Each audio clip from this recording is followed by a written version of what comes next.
What's up, everybody? Welcome back. It feels weird not have been not being in here on Sunday. But I'm happy to be back today on Monday. We got the Saints and the Bucks, a division matchup. That's been a tough one for both of these teams the last couple years, especially. Brady is 1-4. He got his first win this season against the Bucks. So I think it should be a good one. I know a lot of people are probably not expecting a good game, but I feel like it's going to be a good one. What's up, everybody? What's going on? Tim, Sam, Nathan, Puppet, Pizzle, Crafty, mostly. Everybody else. Anybody else I missed, welcome. Shelby. How about that fourth quarter Cowboys team? I told you guys on Wednesday when we made our picks, I was like, that game's going to be a game for no reason for 3 quarters. And, after that was a 2-point game with 13:58 left in the fourth quarter. And then it was a complete and total blowout. So I didn't think it was going to be like that. And I saw Micah Parsons tweeting about how everyone's scared of him now and stuff. That's crazy. I'm not going to wear a Bucks jersey today, no. And I thought about wearing my Saints jersey, but I just didn't feel it today. Bengals win and a Fins loss reshaped the entire AFC. I think every week from here on out, somebody different's going to sneak in or fall out of the playoff race, especially in the AFC. It's been absolutely crazy. Probably about at least the last 3 or 4 weeks, I would say. Let's just hope it doesn't get worse than last night. If it wasn't for you coming in, I was going to go to bed. Oh, yeah, man. That was a rough game. That was a rough game to watch. I didn't watch it at all. I'm not going to lie. I could not watch it. I knew deep in my mind what that was going to be like.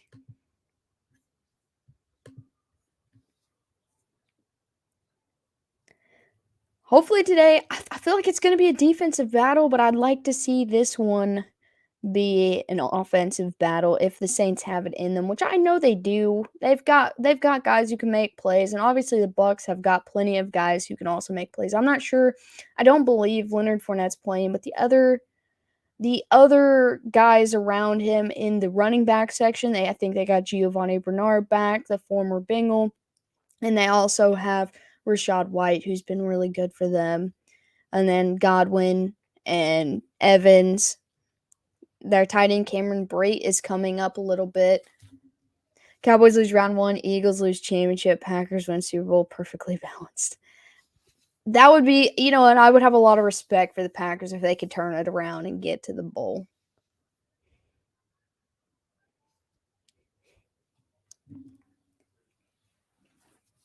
The last game where these two met, it was 3-3 until the fourth quarter. And then it got stupid. That game was so good until the fourth quarter. It just got stupid. But hopefully we got a good one today. I am not going to be mad at whoever wins this game, personally. But where this division lies and, everything going on in the NFC South, it's been a down year for the whole division. A Saints win could take them from 4th place to right behind the Bucks. So I root for chaos. You know how it goes. I root for chaos. But if the Bucks can find their offense, get it together, get rolling, good on them. They're below 500. Everybody in that division is below 500. Mr. Irrelevant. Wasn't he like the very last pick in the draft or something like that? I'm hoping they re-sign Kurt Benkert because I saw in his Discord, he was talking about it. So he wasn't talking about the Niners, but he was talking about business. Looks like the Saints will kick it off to the Bucks to start this game, and it's going to be about the back of the end zone for a touchback. I did pick the Jags. In my brain, I wanted to pick the Lions, but I did pick the Jags this week. I didn't think the Lions were gonna go off like that. Well, let's be honest, but um, I just thought it came down to coaching in that situation, and Doug Peterson knew how to win just a little bit more than Dan Campbell, but he proved me wrong did this week. 1st and 10, they're gonna put it on the ground. I believe that is White with the carry, and he stuffed up for a loss of about 1 yard. He ran into a wall right there. Dude, I can't believe that, man. Brock Purdy gonna be the guy over Trey Lance. You know how stupid they would look, seriously, because they gave up so much to move up in the draft to get Lance. Jags, but they don't, but they do at the same time. 2nd down and 11. He looks like he's gonna hand it off, but then he drops back, throws, gets it to Godwin for about 11, 12 yards in the air for a 1st down. What's up, Clinton? Nice to see you. I picked the Giants, and only one other person picked the Giants, so they would have been a big brain pick if the Giants won. I can't believe that game ended in a tie. I've been watching Tom Brady play since I was 11. I've been watching Tom Brady since I was like 4. Cam Jordan has Brady's number.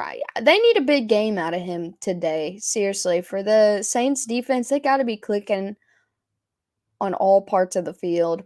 1st down and 10 for the Bucks from the 39-yard line. They're going to go back to the ground game, hand it off to White. He makes a cutback and is able to get about a yard. I mean, I'm 26. He's been playing for 23 years, I think. So since I was 3, he's been in the league. That's crazy. I was the other one that picked the Giants.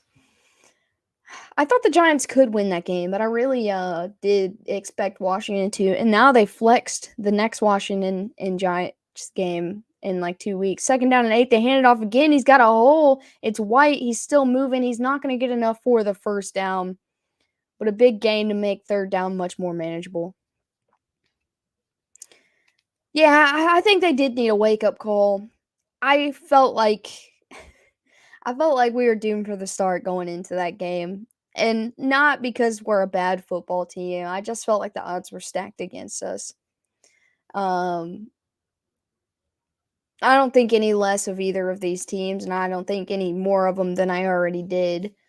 I think they're both great football teams. 3rd down and 2. Brady's looking, throws to the outside. He hits Godwin again for another 1st down. The Bucs are moving down the field pretty easily right now. Okay, strip sap coming. If they can get to him. I know they're missing Tristan Wirfs and other key guys on their offensive line. I don't even know who's like replacing them right now. I haven't followed this division as much as I did probably last season.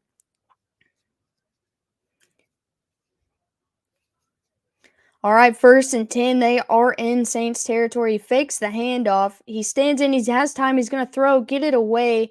And there is a flag down. I don't know who that was that caught that. That is Russell Gage with the catch. Decent yardage there, but we'll have to see what the flag is. It's going to be a hold on the defense, so that'll be a 1st down. They're going to decline that penalty.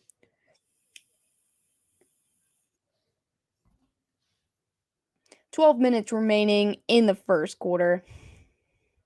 A win for the Bucs puts them back at 500. A win for the Saints puts them back in the playoff race.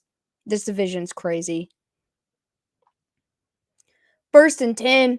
Hands it off up to White. He's going to get about 6 yards on the carry. 2nd down coming up.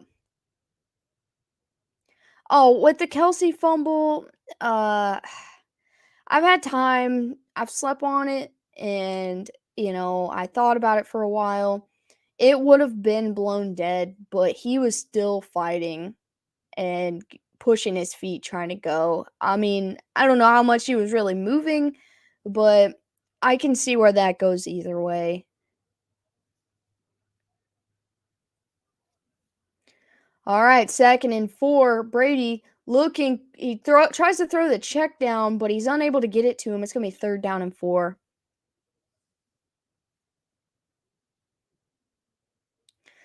Yeah, I want to just be that guy who complains about the refs, but this was the season that I decided to get over it and not blame the refs on everything. But I think this season as a whole, not just my team, not just your team, not just the teams we're watching, I think officiating has just been bad from week 1 till now. From the 30-yard line, 3rd down and 4. Brady's looking, pressure's coming. He fires it over the middle. I believe that's Fournette with the catch, and he gets the 1st down. I didn't even think he was playing. If Washington was brought back to earth, what does that say about the Giants? I don't know. That's a good question, though. Yeah, he fired a laser over the middle, put some heat on that ball. It was only, a short amount of yards, but good 1st down. 1st and 10 just outside of the red zone. They're going to hand it off to Fournette. Fournette's going to get the edge and get them into the red zone now, right before he gets to the 15. Yes, I can't, stress this enough, man. And I don't wanna say that, sports betting is, involved with it, but because that's where a lot of people go, but the fact that it just keeps getting brought up more, it irritates me because I don't wanna believe that. Alright, so they're gonna bring it back a little further than I thought. It's gonna be at the 18-yard line, 2nd down and 5. And the Bucks are gonna use their first timeout here with 9:49 to go in the 1st.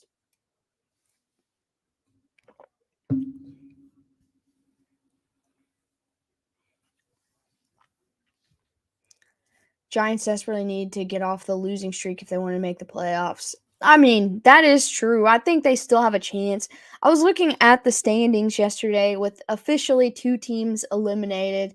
I think after this week, we're going to get at least 2 more eliminated. We talked a little bit about it in the Discord yesterday. I think, especially if the Saints win today, that might eliminate the Rams. Not saying they will, but I'm just saying 2nd down and 5, pressure's coming, quick pass, dumps it down to Fournette. Fournette barrels forward. He's gonna be just short of the 1st down. But, the Bears are gone, the Texans are gone, but I really believe that the Rams and Broncos will be the next 2 teams eliminated, 1 from each conference. It's gonna be 3rd and short, 3rd and 1. The clock's gonna tick right down to about the 9-minute mark. The Saints are wearing those new helmets today, by the way. I know I made a comment earlier. I'm betting that the Chargers lose the Dolphins and Titans going forward. 3rd and 1, hands it off to Fournette. Fournette barrels forward for a big gain just outside the 5. I don't want to be this guy because I think the Colts are bad, but I think the Chargers might lose to the Colts. The Colts have swept our division out, and the only one they haven't played left is the Chargers. So I feel like for whatever reason the Chargers might lose that game. What's up, Craig? I think the Broncos go out on Sunday. Yeah, I think the Broncos and the Rams both. I mean, I don't think there's any chance for either of them to make the playoffs, but I think they officially get eliminated this week. 1st and goal for the Bucks from the 7, hands it off to Fournette. Fournette gets it to He gets maybe a yard or 2. It depends on where they stop forward progress because he had 2, but then he moved it back. He moved back a yard. So I'm curious where they spot that. Keenan Allen wanted to run his mouth like Joey Bosa, and what happened?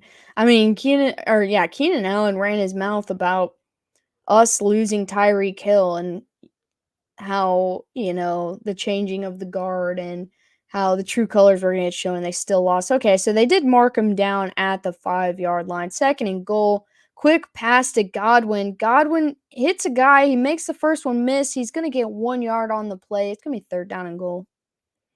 The Chargers don't have any identity, and I think, well, I agree with you being a waste of the year for Herbert. I think that's the problem with the Falcons too. I don't even think that they're all that bad of a team, but they don't have any offensive identity. And then the Bears, I think the Bears found their identity too late in the season for it to matter. They finally started playing to field strengths, and then all of a sudden they started looking like a better football team. There's a lot of teams right now that don't really know who they are. So I agree. But yeah, I do think the Colts might somehow upset them. Third down and goal. He's gonna throw it behind the line to Fournette. Fournette is gonna get hit before he makes it back to the line. That's gonna be fourth and goal. The Falcons to me were not supposed to be any good either, and so that really blew my mind. Them, fighting for the division for at least a long while, and at this point with this division, they still have a chance somehow. But after seeing them do well, I was like, man, if they had an offensive identity at all, they could have been something dangerous. And McKinnon runs his mouth a little too much for my taste. I don't think it's McKinnon I don't think it's his problem. Yeah, Shelby, he's talking about Jarek. And they're gonna kick the field goal and get the first points of the game. Clinton is also a Chiefs fan. And the Bucks take a 3-0 lead to start this game. Yeah, I think there are guys that shouldn't run their mouth, like Justin Reed. I'm not bashing him at all because of yesterday's game. I just think there's some things that you don't need to be saying. And yes, it's a joke that they were fighting for this division. It's only because there isn't a real good team in this division. At least the Titans are emerging again this year. Yeah, I was starting to think that the AFC South was going to be completely the same as the NFC South, but the Titans are putting a step forward. If the Colts hadn't collapsed yesterday in the fourth quarter, um, and made a run, like, because they were playing so bad in the fourth quarter. It was just like multiple interceptions, like a pick six, a fumble. They held on for that bit of time, and so they could have been relevant if they played upset last night. Isn't this whole division under 500? Yes, the Bucks lead the division at, I think, 5-6 right now. I timed out the spam that came through. If someone I think that's all. Oh, Nathan got Craig. Okay. I didn't see that. I'm glad you said something because I was like, I don't know. I just timed out the spam, man. Falcons are going to look at their rookies as successful and ride on that, but they need a legit QB next season if they're going to compete. I think Desmond Ritter might be able to compete for them, honestly. Like, I saw him in preseason, and preseason is exactly what it is because Justin Fields looked like a god in preseason last year, going into his rookie year. But this guy looks different. Like, he's got a really good form. He's got a good arm. I think he's got a lot of upside, and I'm glad they didn't just throw him in this year, like right away. They're letting him sit, and I think that's going to be good for him. I think Arthur Smith's doing things right. They just need to find an identity and continue to build up their defense. They took over half the quarter for that and came away with 3 points. That's a win for the Saints, man. 6:25 left in the first. The Bucks are lining up to kick it off. I love those Saints helmets. I don't know why. But I think maybe the last couple games this year we might see a little bit of Ritter, but I think he'll be their guy. All right, kickoff is up. It's going to be in the end zone, but he's going to bring it out. He's going to cross the 10, the 20. He's got the edge. He'll cross almost the 30, about the 29, where he's going to get shoved out of bounds. Yeah, I think we might in the next 2 weeks see. I think they were trying to wait and see it when they got eliminated because if they're going to make the playoffs, they might as well ride with what they have. But if they get eliminated anytime soon, then maybe. Yeah, I love all their jerseys, but this new helmet that they debuted this season, I really like it. So they're going to start off at the 29, 1st and 10. They got Andy Dalton under center again for this game. Yeah, seriously, I love those helmets. They're going to hand it off to Kamara. Kamara's going to get 2 yards and get stuffed up. They're some of my favorite. I like the black and gold. I think it's just really clean. I need like 52 catches and 600 yards from Olave. What's up, Mickey? Welcome in. Andy on Monday, GG's. That's what I'm saying. Let's go. Let's have a good game, Andy. 2nd down and 8. They're going to hand it off to Kamara. Kamara's going to get to the outside and get about 4 yards. It'll be 3rd down and short. Sorry for the Caps. No worries. Andy has shown greatness and awful. He's shown both this season. I like him being with the Saints. I think it is a good fit. I wish I would have seen Andy Dalton under the Saints with Sean Payton because I think they would have been a lot better. But he's had some good moments on here. 3rd down and 5 coming up. This is a big play. They need to keep their defense off the field a little bit longer. Dalton's under pressure immediately and brought down for a big loss of 10. All right, I take back what I just said. I have made the decision that I've been teetering back and forth on it, but I don't think I'm going to jump to the college football side. Oh yeah, Oregon's unis aren't they like working with Nike and that's why they always have like super cool uniforms? Chargers or Cardinals? Who's getting Sean Payton? Honestly, I could see the Chargers first because of the division and it's in the AFC. I feel like as much as he'll take any NFC job, I feel like he'd rather go to the AFC. 4th and 13, the punt is up. He's going to let it bounce, and then he's going to catch it from the 20 and try to find a return. He'll get up to about the 23 and be stuffed up. I think that was Jalen Darden on the return. All right, they used like a minute and a half on that drive. 4:07 remains in the first. I put so much time and thinking into the NFL that I feel like college football needs that same kind of time and energy, and I can't give that to that sport. And so I just decided, if Dad wants to do college football, I'll let him go all in on it, but I cannot. Peyton teaching Herbert would be a success. I mean, I think so too. I think he could coach Herbert up, he could get that team going, and I just feel like that would be dangerous in a way. And I absolutely hate Brandon Staley. I know he's a division rival, the Chargers are, but I want to see Herbert have a good career, and he is not going to under Brandon Staley.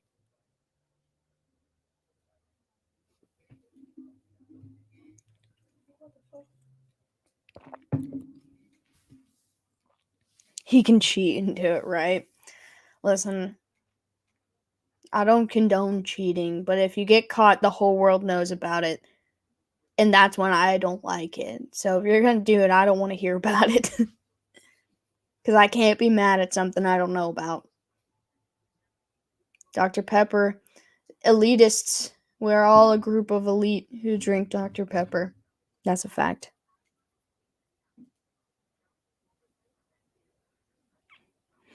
When I get our custom emojis, we're gonna have that out pretty soon, by the way.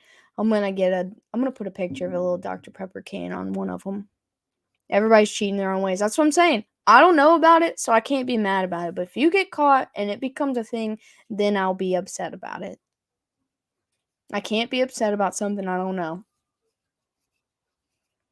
I'm all jacked up on Mountain Dew. Mountain Dew is a close second. But Dr. Pepper takes the cake.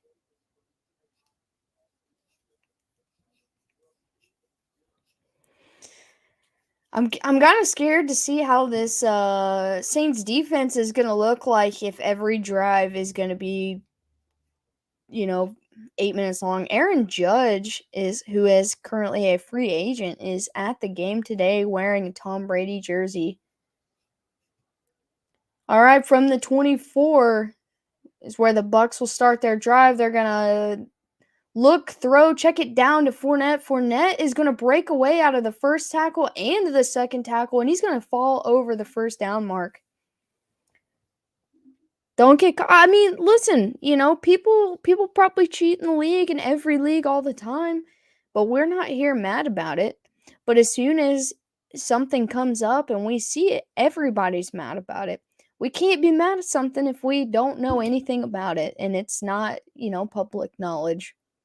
I mean, knowing that it's a possibility is potentially upsetting, but if we don't know, we don't know. 1st and 10, I'm not saying, yes, people should cheat. I'm just saying if you do, don't. If I find out about it or if you find out about it, the whole world's going to be upset about it. And on 1st down, they're going to run the ball up the middle. I would never deflate your footballs.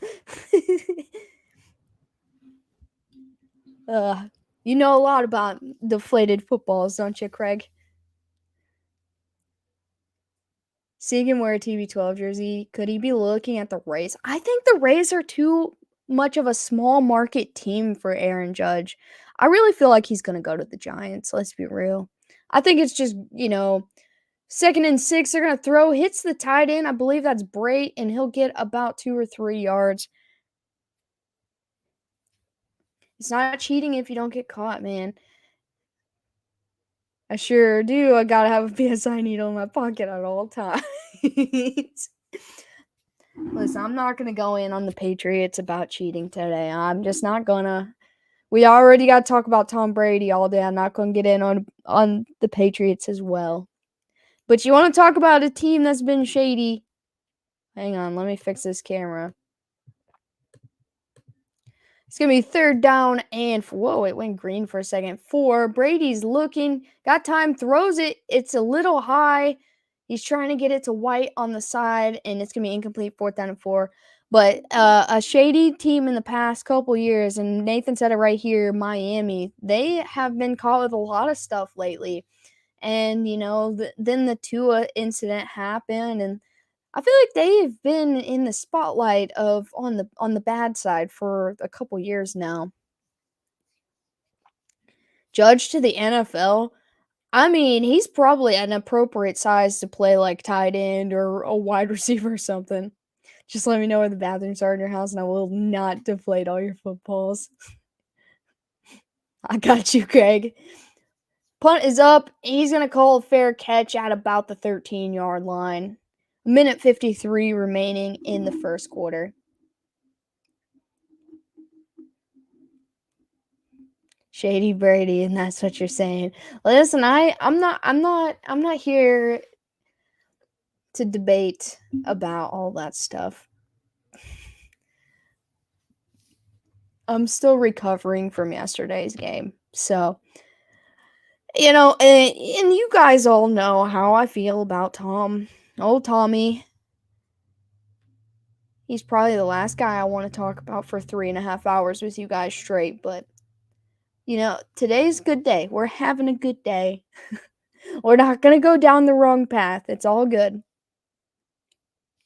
No, I got you. I got you, Clinton.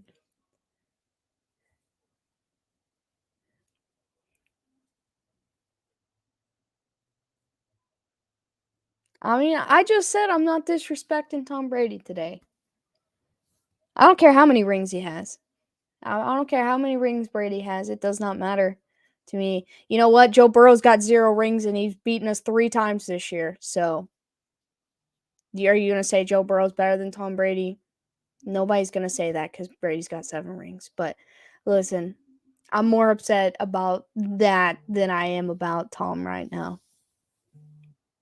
Now, I don't really want to talk about Joe. I'm just saying. 6'7", 282. I feel like he would be all right in the NFL. I feel like he would be a good tight end, honestly.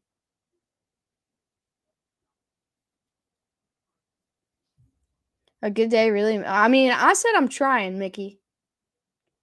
Yeah, I was gonna say Brady's -1 ring this season. I never thought in my life I'd see Brady lose a ring that he already had.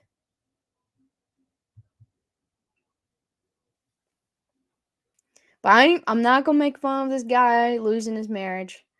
I feel like that's just bad juju for everybody. Um, I don't like how he's handled some things, but we don't know all the details. We don't know all the details, so we can't completely bash him.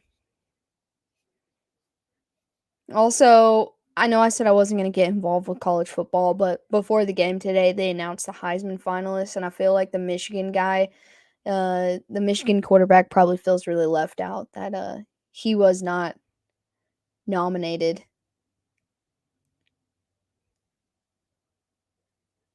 After FTX drama, I mean, you might be right. Bad juju means good juju for someone. I mean, hopefully good juju for my juju. 1st and 10, he's going to try to get it to Olave, and it's going to go out of his hands, incomplete for 2nd and 10. Listen, I'm not gonna. Yeah, I agree, Mickey. I agree. I'll be here all night. Oh, yeah. I really think Georgia's gonna hand it to Ohio State. It's gonna be good ratings, but I don't think it's gonna be a good game. I think Michigan is the one of the only teams in the top 6 probably that can fare against Georgia's defense right now. 2nd and 10, Dalton looking, he's going to load up deep down the field, and he gets it to his guy all the way across the 50. And that is, I believe his name is Shaheed. It's going to be worse than Dallas and Indy. Yeah, mine is Boo Boo. That's true.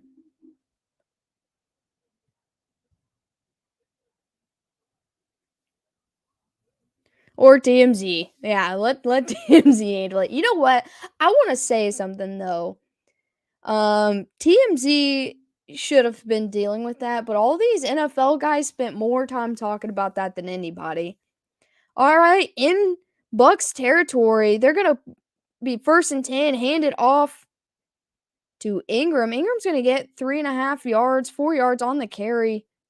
Maybe the Saints offense comes to life here. They need it. 50 seconds left in the 1st quarter. It's gonna be 2nd down and 6. The Color Purple was a good movie. I don't know if I've ever seen that.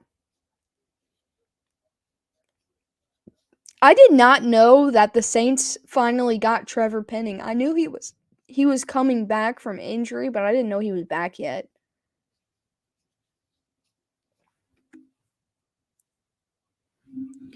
2nd and 6, Dalton. Oh wait, Hill is gonna keep, and he's gonna run it up the middle for 5 yards.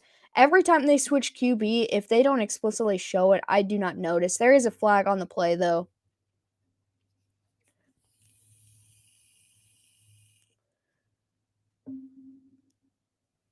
Oh, bruh. Okay, it's gonna be a hold on the Saints. So it's going to remove that 5 yard play, and it's going to be 2nd down and 11, I think. 2nd down and 16, maybe.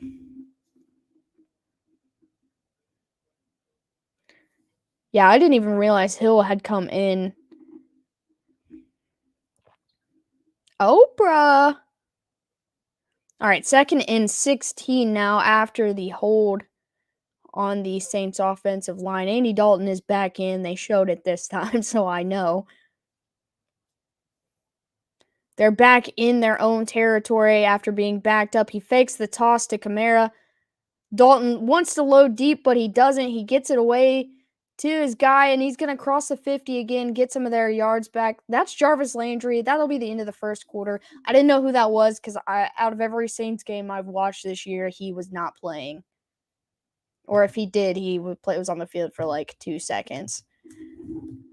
So Jarvis Landry's number 5. I know that now.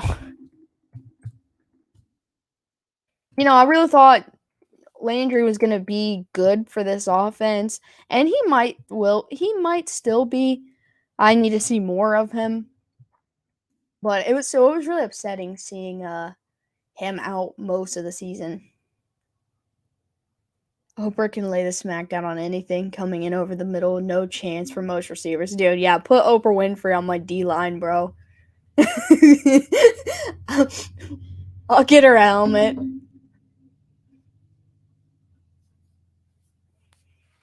You know who I actually want is freaking Venus or Serena. They'll smack them down, dude, right at the line. No chance. The newest Stars Born will bring tears to a grown man's eye too. I went to the theaters twice to see that, and both times I felt every emotion I could possibly feel watching a movie. Terrific swing move always pressures the QB. I wish they would do like an actual, because they do it with basketball, like, and I think they do it with baseball too. But I wish they would do like a celebrity football game, and it's not quite full blown tackles because we don't need all these celebrities getting hurt, but a lot of them coming up and lining up, like putting someone like Oprah Winfrey on a D line and see what they can do. Like that would be, I would watch the crap out of that. That'd be like the XFL but better. Like real football, but not quite real football, but all these famous people we know, the ratings would be through the roof and it would be a lot of fun. What's up, Snowman? I haven't seen the preview for the Mario movie, but I keep seeing it circling around. A lot of people said it looks good. The preview does. She's got a motor, brings it in late when the game is on the line. That's what I'm saying, man. The Rock and Kevin Hart are on opposing teams. You know how fast Braun would cry? Listen, he can stick to his sport.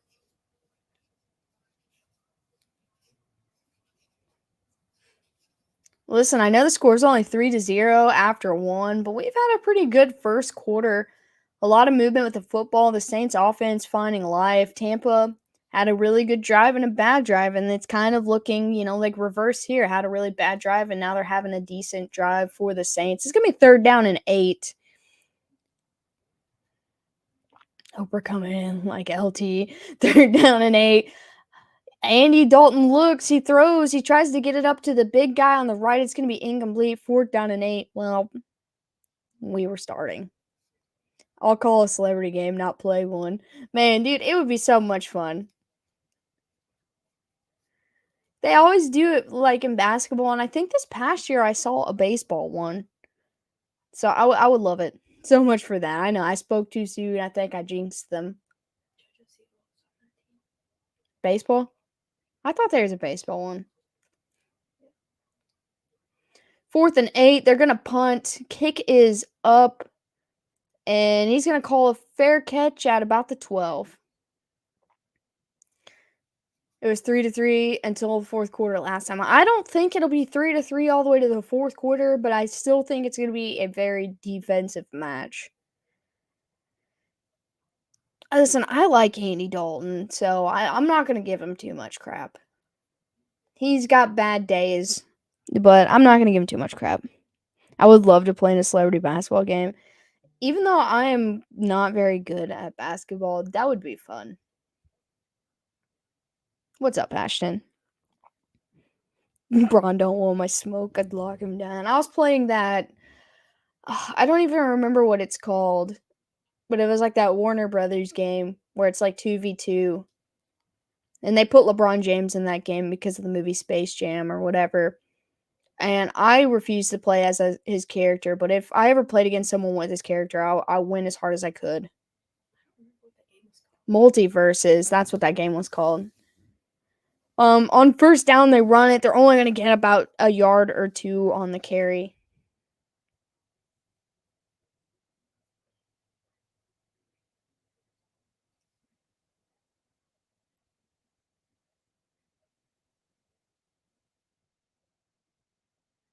I don't like Dalton. There's dead bodies behind those brown eyebrows. You're right. But I do like him. 2nd and 8. Brady's looking, throws. It's nearly picked off by the Saints linebacker. Pressure was starting to come up on him, and he lets go of it and just misses his spot. 3rd down and 8 coming up. Oh, he hit a guy in the helmet when he threw it. That's why it didn't go where it was supposed to. It just doinked him in the side of the face.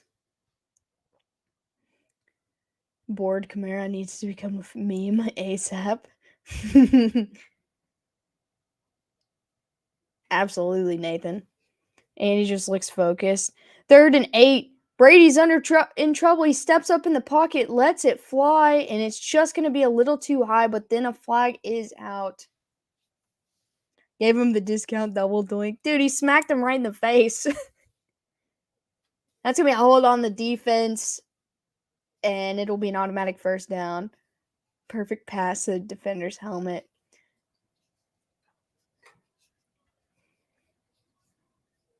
I don't know why people like. I feel like we've seen that a lot lately. Is guys getting doinked in the head with footballs. Like it's supposed to hit their hands, not their face. Wasn't me.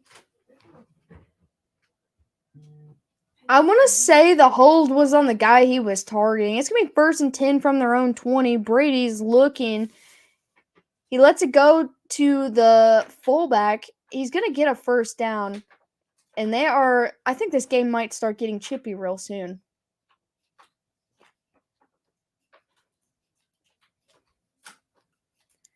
Yeah, that's what I was telling Sam, which he saw the same article I saw, that coincidentally enough, after that Jesse Bates play today, they issued a warning about that.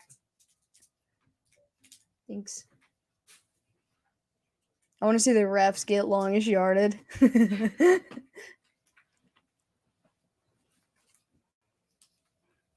I feel like instead of overtime, we should just let the two teams' mascots fight. 1st and 10, Brady loads up deep down the sideline trying to get it to Scotty Miller, and he gets smacked hard. I want to say that might have been pass interference, but there's no flag. I couldn't tell. It was very close, but he got smacked. But yeah, I think at halftime, neither teams, can win. It was close. I don't know. He looks back at the football, so I don't think they're going to call it. No, he just smacks the football and smacks him. I don't think that was a flag. Watching it in real time, I definitely thought it should have been, but watching it from that replay, I don't know. 2nd down and 10 from the 32. They're going to hand the ball off to White. White's going to get a couple yards. But yeah, if no teams can win by the end of 4 quarters, put the two mascots in the middle of the field, and last one standing wins the game. Refs making up for the 2018 championship. Nah, dude, refs, I don't know what's going on with all of it. Have to admit, he was a pretty fast thinker.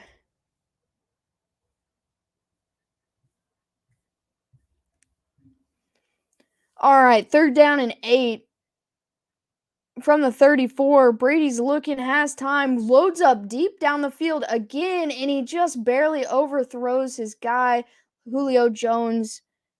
He's probably a foot ahead. The ball was probably a foot ahead of him. He couldn't reach to it. He dove to try to catch it. Bengals need to bring back the live tiger for the mascot fights.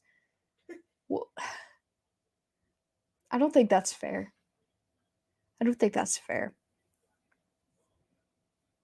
Yeah, Nathan, is the Raiders mascot a pirate? I know the Bucks is, but that makes complete sense also. 4th and 8. They're going to punt, and it's a deep punt. He's going to let it go back into the end zone. The same hero ball-itis.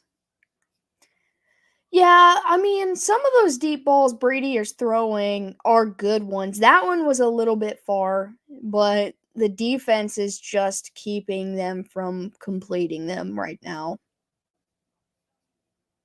It's a Buccaneer with wink in his eye. It's the drunken sailor. The Buccaneer has a sword. That is right. The Buccaneer does have a sword. Because he's up to something.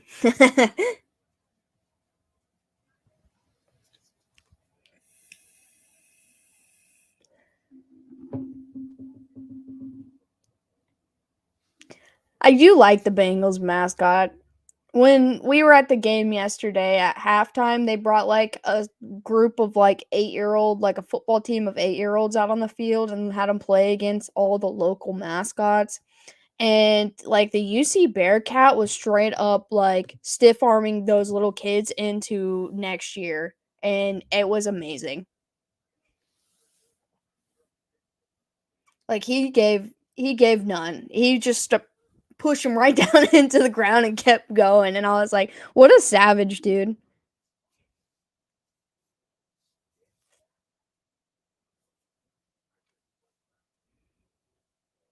Like I they had Mr. Red there, but they didn't have Rosie. They had the Cyclones Tornado, or I guess he's a cyclone, and the other pig mascot, the UC Bearcat. They had the Florence Y'all's like water tower mascot. There was a bunch of them there. There was one or two I couldn't figure out who they were, but they like brought out like 15 like little kids and just yeah, your dad was real excited about the cheerleaders. As soon as we got there, he ran all the way down to the end and took a picture and then came back up and said, "Shelby, send this to Sam." It was so funny. I was like, "Where's Steve going?" And he's going down the stairs and he's got his phone out taking pictures of them because they were standing right in front of us. Mr. Red and the young Mr. Red and the Thomas More mascot. Yeah, I forgot. I couldn't remember, but it was pretty funny watching them play a quick scrimmage of football. Those kids probably had the best day of their life, though, even though they were getting stiff armed. What's up, Haley? All right, 1st and 10 from the 20 for the Saints. See if they can get some points on this drive. They're going to hand it off to Ingram. Ingram's going to bust through for 5. Those little kids were talking smack, too. I love it. Eagles and Dallas rematch. That's going to be a good game, man.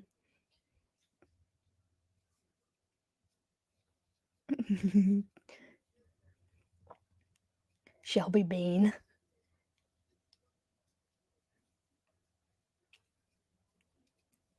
Yeah, there's a couple matchups going forward that I'm excited for. That Eagles and Dallas one's definitely a big one. 2nd and 5, Taysom Hill takes a snap. He'll fall forward for maybe about half a yard. I don't know where OBJ goes, but I wish he would pick somewhere and go because, like, I'm just sick of every day. Like, all my timeline is just talking about OBJ and all of these reporters talking about OBJ. I really think Dallas is a highlights point that he's going to probably go there. I don't want him to go to the Bills, but I think it's going to come down to those two teams, honestly. But the Bills just lost Von Miller for a while, so I don't know if he'll go there. 3rd down and 4. Dalton's back in. He's got plenty of time.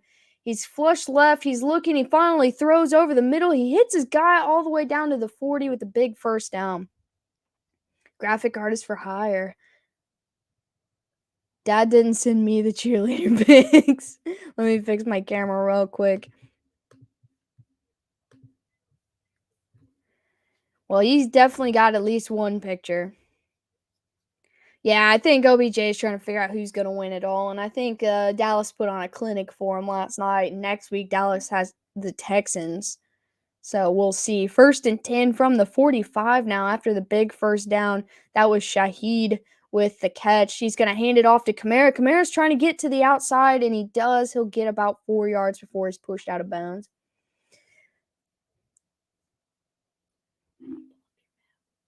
My map?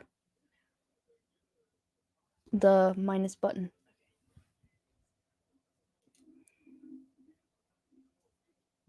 What kind of graphics have you been working on, Mickey? I had to adjust the pic you posted. It bothered me. Yeah, I just took that one right as we were leaving the stadium and just posted it on the Discord. The Bills have one more against the Patriots, too. 2nd and 6, they're going to hand it off. get it. Well, actually, they're going to get it to Shaheed again, and he's not going to get any yardage there. It'll be third down. That ought to be a good game. The Bills and Patriots. We get to see this week coming the Bills versus the Jets with Mike White. So we'll see that. I did see Little Kirk. I mean, I've seen that, but I didn't know if there was other things that you worked on or not because you said graphics designer for hire, so I wasn't sure.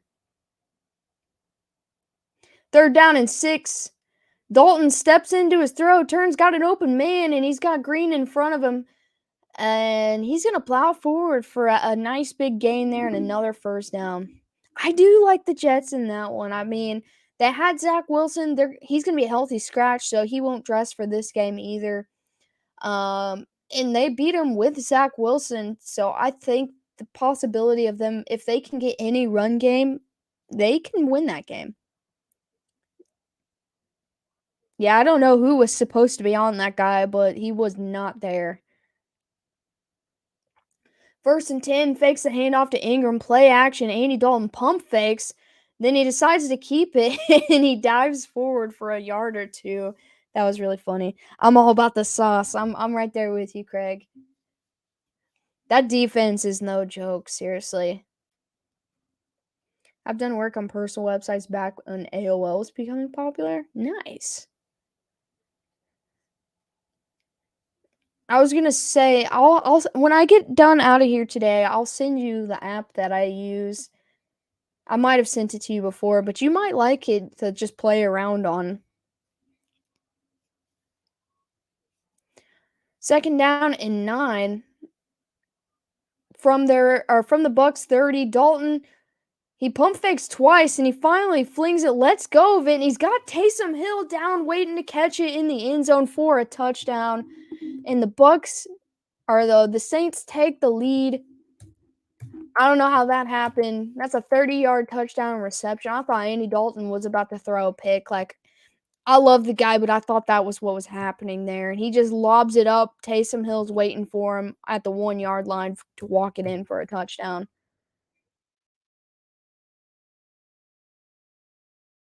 He took a shot when he threw that ball, too. Mike White didn't look good yesterday, but the Vikings defense is supposed to be pretty good. Man, if Tampa loses, that's going to be huge. Dude, if Tampa loses, it just creates more chaos, and the extra point is good. Saints lead 7-3, still in the second quarter. Wow. Taysom Hill's mouth is wide open. He was like, I can't believe that ball made it to me, man. I swear, that, you've got good feelings when quarterbacks throw the ball and you got bad ones. And I had a bad one because he got hit so hard when he threw that. White guy to white guy connection be goated. I like Mike White and Garrett Wilson right now. I would bet on that duo. We're gonna actually have a team that makes the playoffs with a losing record this year. Bro, I think the last time we saw that was 2 years ago? It was Washington, maybe? I think they were 7-9 or 7-10. I think it was right before the extra game season.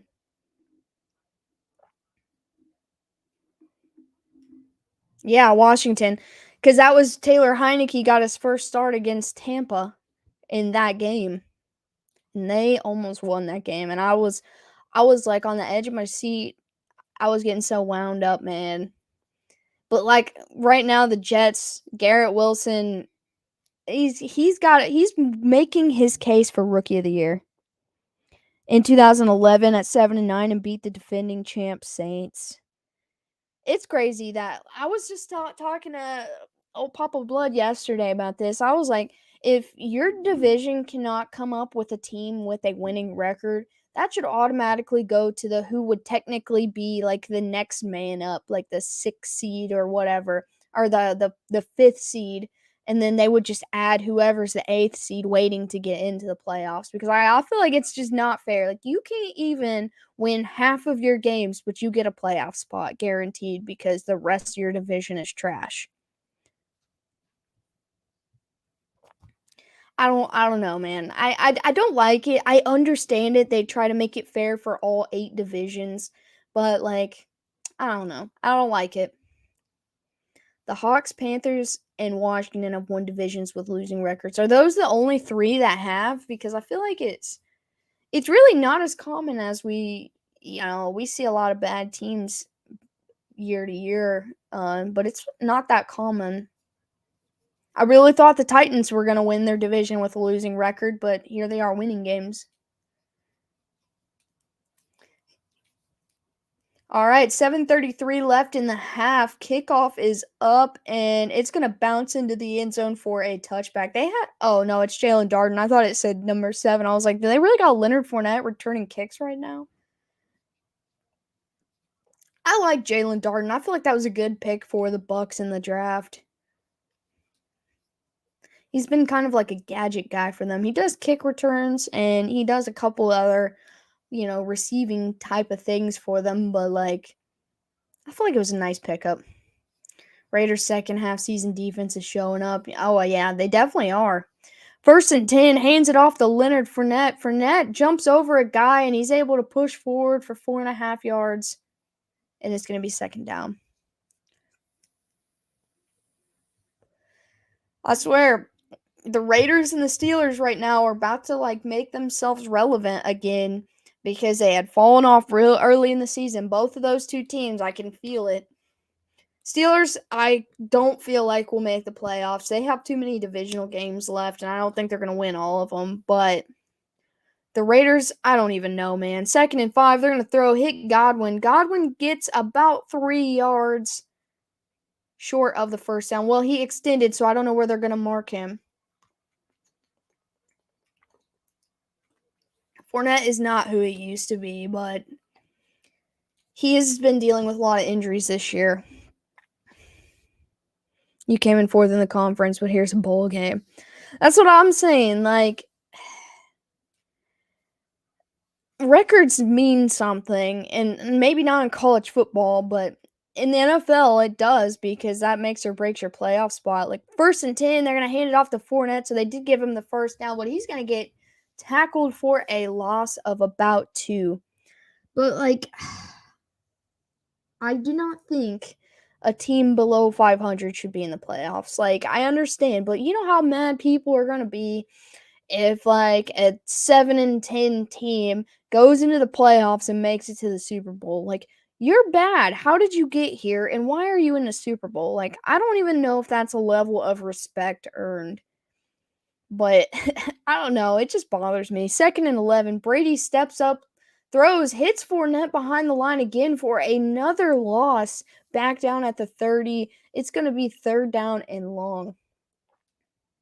If you don't finish at least 2nd, you sit at home with the rest of us.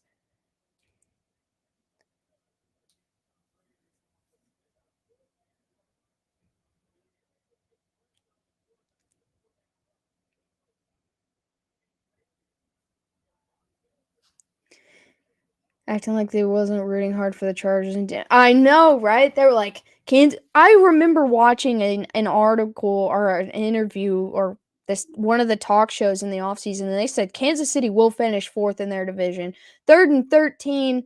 Brady loads up deep, and it's nearly picked off. He's trying to get it to Godwin. It's going to be 4th down and 13. We're about to see frustrated Brady come out. But like they said, that the Broncos were going to be too elite to handle, which their defense, yes. But they were probably going to fight the Chargers for 1st, and the Raiders were this elite team that were going to beat every single team they ever played, and Kansas City was going to regress so much that they'd finish 4th in their division, and I was like, no. So you got it wrong. The Broncos are still the Broncos. Kick is up. He's going to return it from the 20.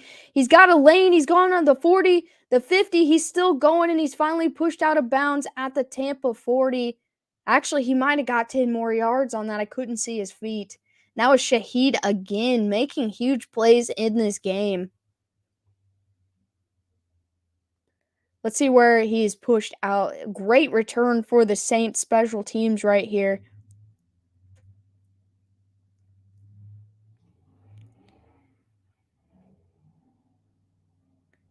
Dude, he's wound up too. I love it.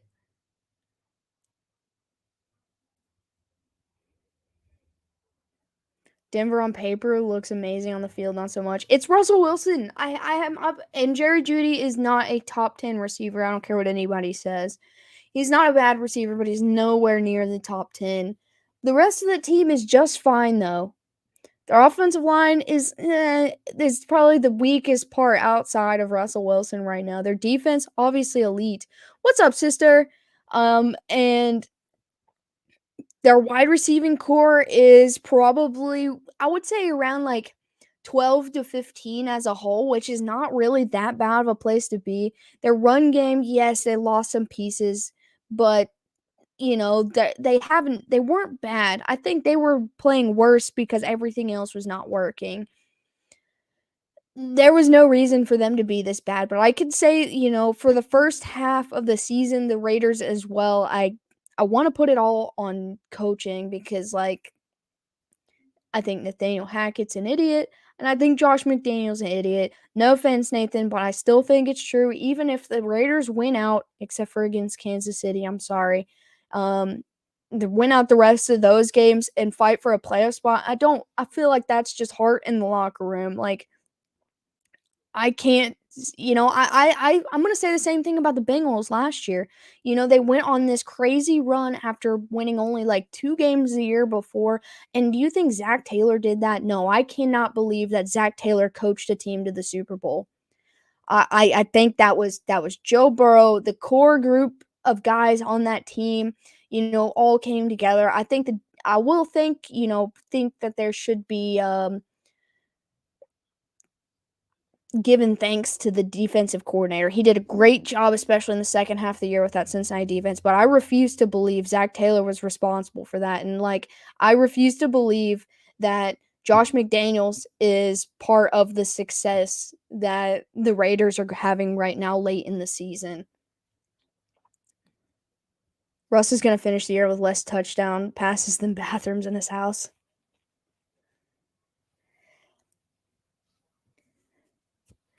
That's probably true. He has like what, 12 bathrooms?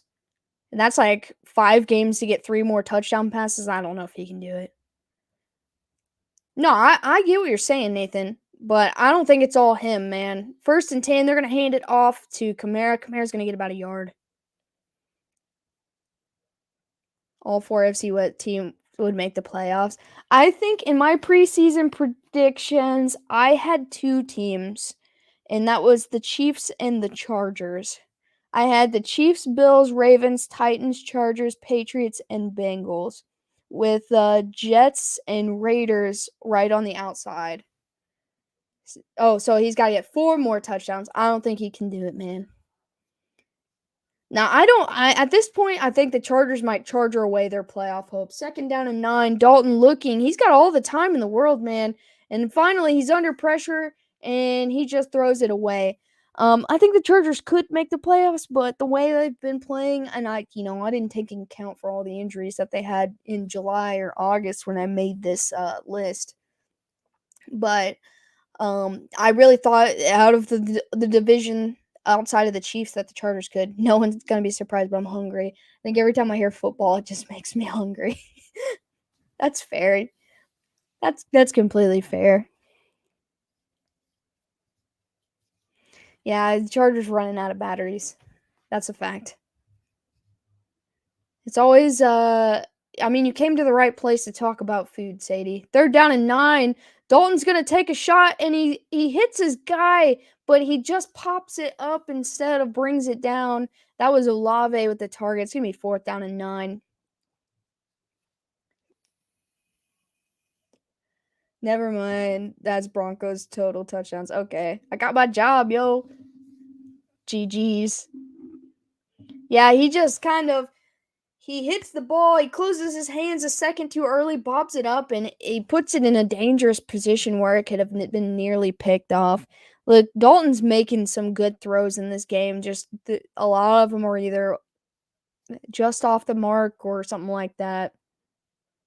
Was that a helmet hit? I saw Dalton smack his own helmet. All right, so it's going to be 4th down and 9. The Saints are going to take a delay of game penalty.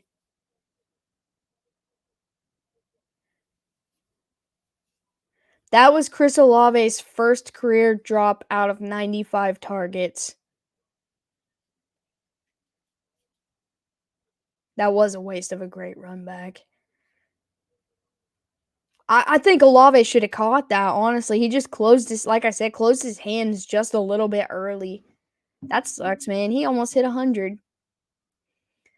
Kick is up, and they're going to let it bounce, and the ball will be at the 10. Someone needs a Broncos Monday Night Football tattoo. Wait, what? Why? I don't want that. I don't know who's more frustrated right now, Andy for missing that or Tom. Those happen in prisons. Broncos touchdown is tied with Adams total. Yeah, the running back Williams from Detroit has as many touchdowns as the Broncos total touchdowns too. I think at 14 or 15, 14 maybe.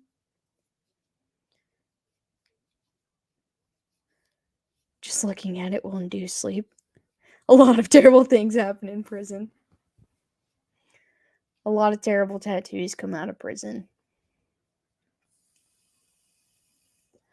14. That's what I thought. Yeah, Jamal Williams got his 14th touchdown yesterday.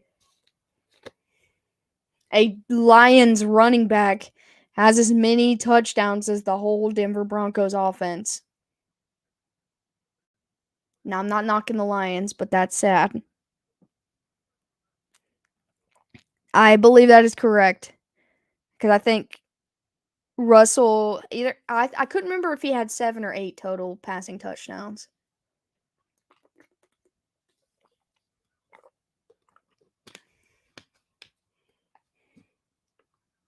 Hello, Shebley and Shebley's brother Sam.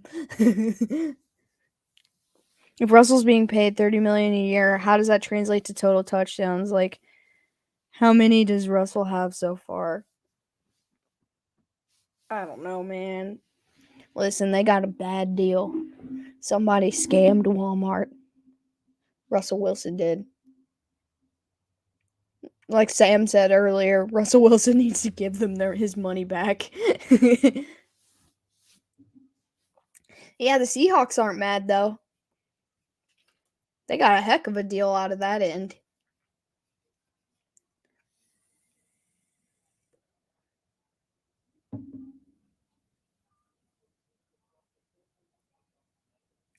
I wonder where Dad is.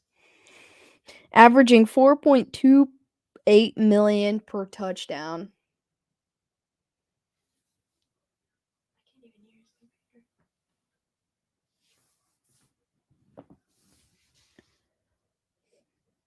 All right, so the Bucs are going to start this drive at the 11-yard line. There's 3:46 left in the first half.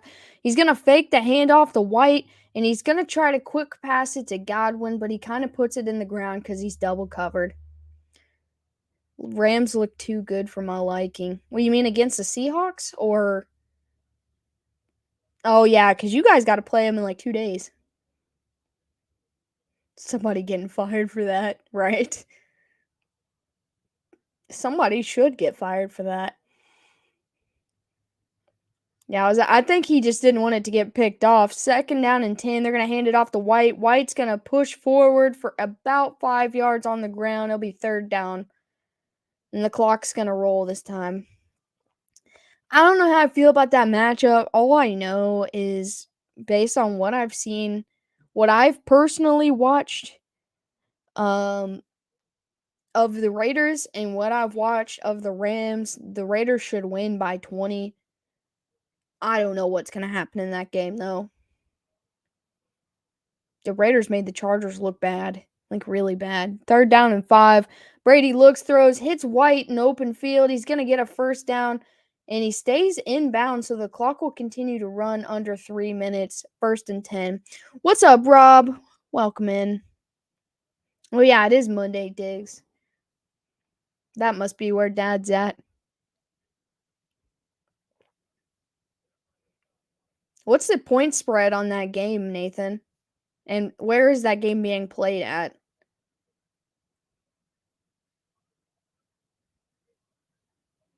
All right, 1st and 10, gonna put it on the ground again to White. White's gonna get about a yard, maybe a yard and a half, and get stuffed. It will be 2nd down. If they let the clock go, it will be the 2-minute warning. Russ is happy. Oh, I'm sure Russ is happy.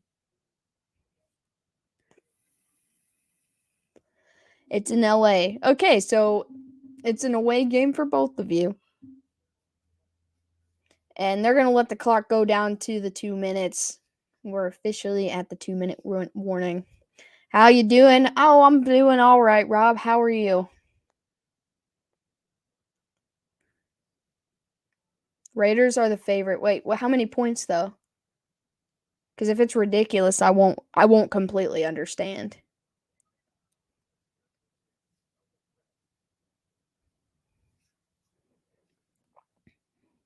I am peachy keen. Fair enough. Fair enough.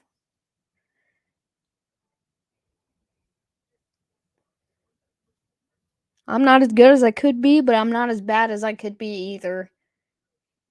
So I am here, and I'm happy to be here. What's up? Welcome back, Mickey. I'll look up that point spread real quick because I am curious.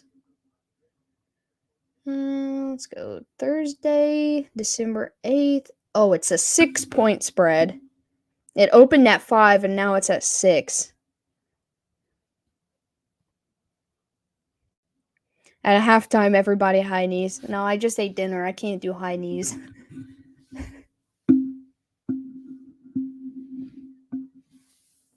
Let's ride. No. Leave that for Russ, man. Seriously. He can do it.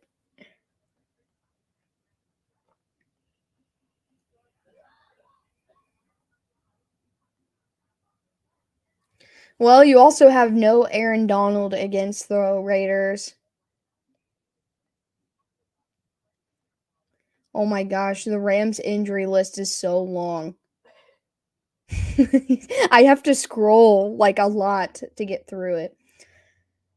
No Allen Robinson. Probably that number 18. I can't say his last name, the wide receiver. He's not going to play. Well, he's listed as questionable. No offensive line. No Cooper Kupp. I don't even know how they have a team at this point. Cup of noodles? Dude, Mickey, I love those cup of noodles. Seriously, I used to eat them every single day at work. My old boss used to like buy them and bring them in for me. And I miss her. She was the best, man. But those noodles are really good.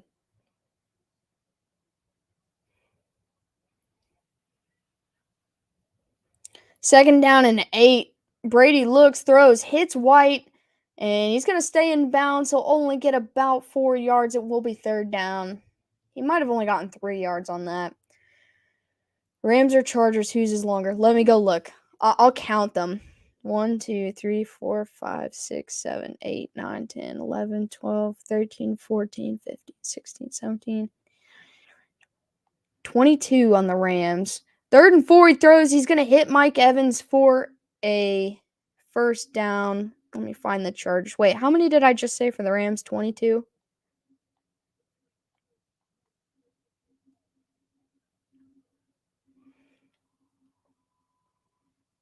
Okay, they're going to say that it's incomplete, the catch by Mike Evans. I think he got 2 feet down early. We'll see.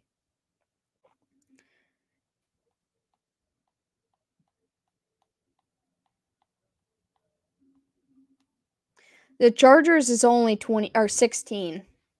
So the Rams is longer. I've never scrolled on an injury list like that was that bad.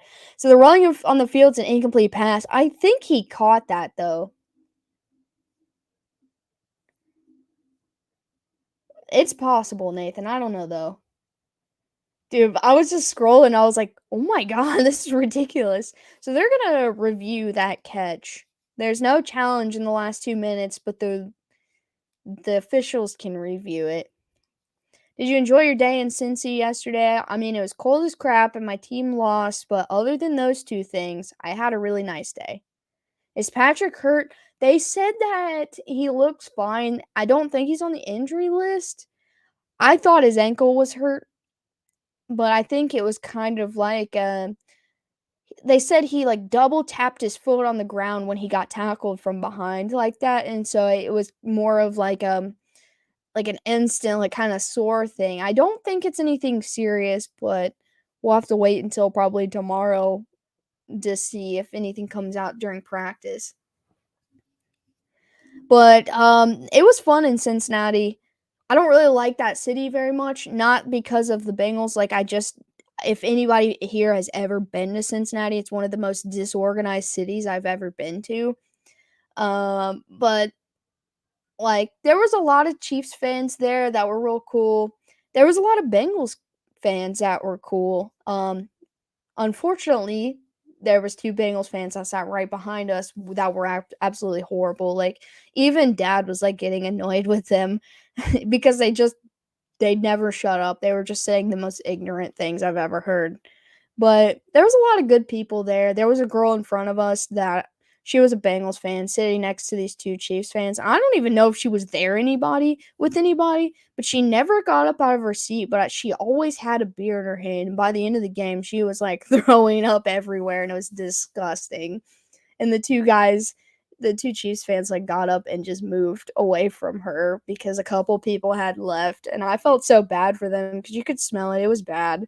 I was like, who left this girl alone, man? Like, she was just like, just still, and it was weird because I didn't know she was sick. But I like turned over and I looked at Dad and Shelby. I was like, that girl is cooked. And then all of a sudden she just started throwing up. And there was this one Chiefs fan. I knew he had too many. He was standing on row 1. He's like by halftime he had his shirt off and he was just screaming and being like crazy. It was an interesting game. 1st and 10. I think they were cool. I think they ruled it a catch, but then Brady throws a pick and it's going the other way with 1:27 to go. The Saints have all 3 timeouts and they're in good field position. Brady's upset now. I didn't know Jacobs was injured, Nathan. But yeah, we've seen a lot of interesting people there. Dude, I don't know what he was thinking when he threw that ball. I think he was trying to get it to Godwin, but he didn't throw it up high enough. It was just a low pass right to the defender. Yeah, I never really saw any trash cans either. Oh, okay. Great, go Brady. Great job. So proud of you. All right, 1st and 10 from the 50. The Saints have a chance to put up some points here to extend their lead going into the half. Dalton looks, throws, gets it away near the 1st down marker and out of bounds to Olave. But he went down in bounds, so the clock will continue to roll. Yeah, I figured they would go after. I mean, I know Godwin got a lot of early targets in this game. 1st and 10, Dalton looking, has time, throws towards the right side, gets it away to Shaheed for a 1st down, and he gets out of bounds. I really thought Mike Evans was going to be a bigger factor in this game, but Godwin has been his guy so far for the most part. I know he took a shot to Julio and a shot to Scotty Miller, but he hasn't really done much with Evans other than that last pass for a 1st down before the interception.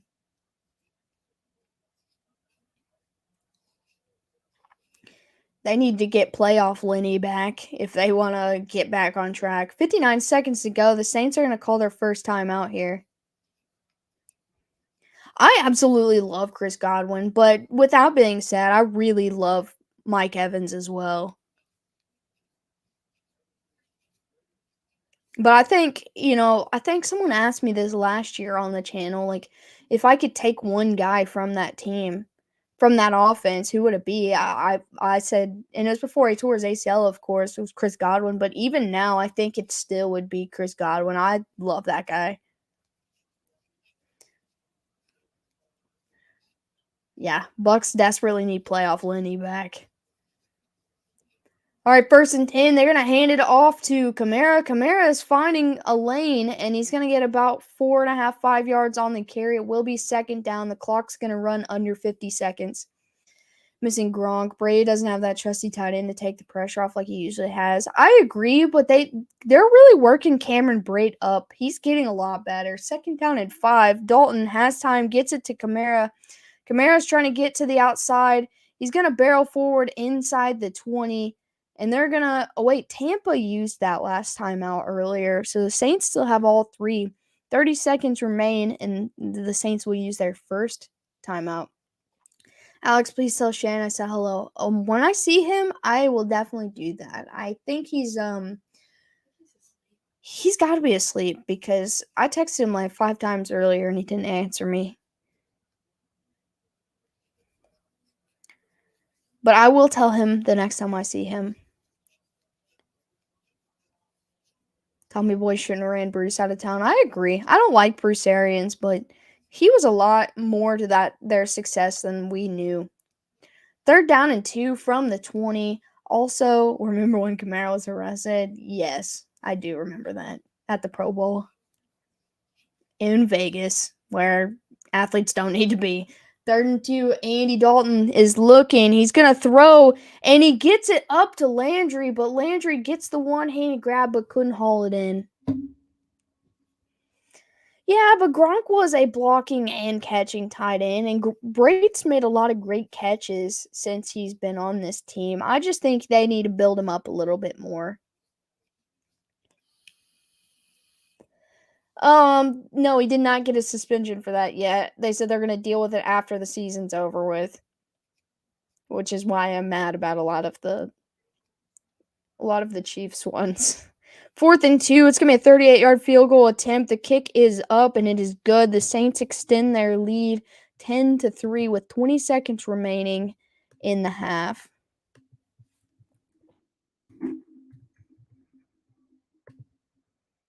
NFL is not rigged.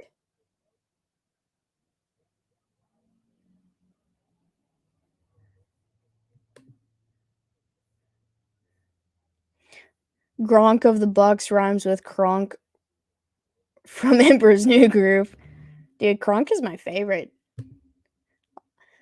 He's one of the greatest cartoon characters ever.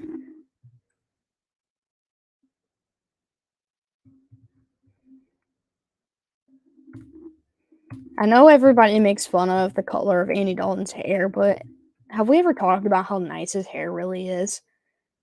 Like, yes, it is. It is the reddest of red, but it's pretty nice hair.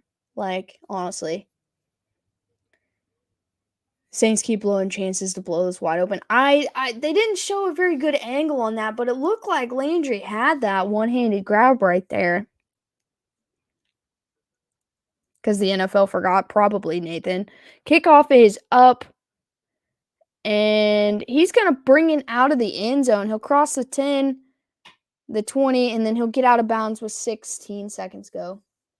Fire red like the fires of hell that spawned him. Yes, but it's nice hair.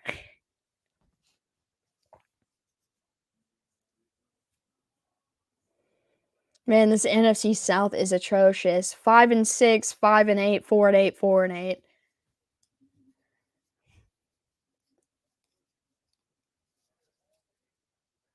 All right, 16 seconds left. It kind of looks like they're just going to knee it, and they will just to take this to halftime. The Saints will receive the ball in the second half.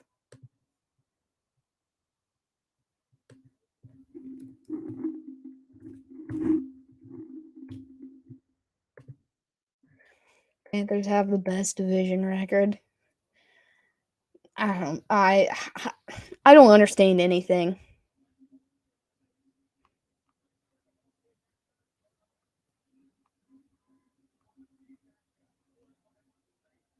Bucks fans booing Brady. That's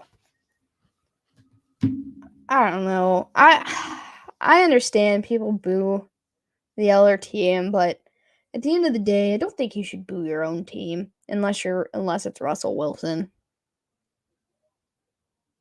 Second place is first place losers. That's true.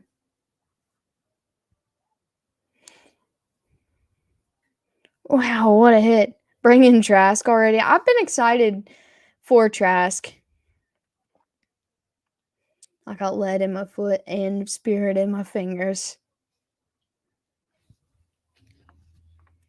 Yeah, I think Kyle Trask, he's got the arm strength. Hopefully, his time on the bench sitting behind Brady, he's been working on his accuracy as well. I think he'll be a fun one to watch in the NFL.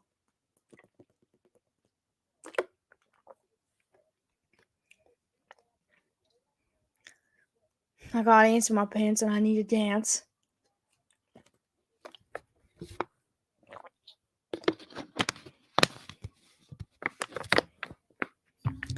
But I will say, this division is the one division I got the most wrong in my preseason. I had the Saints being a little bit more dominant this year. I hate corn to make my poop colorful. Water never touches stuff. I gotta drink water every now and then.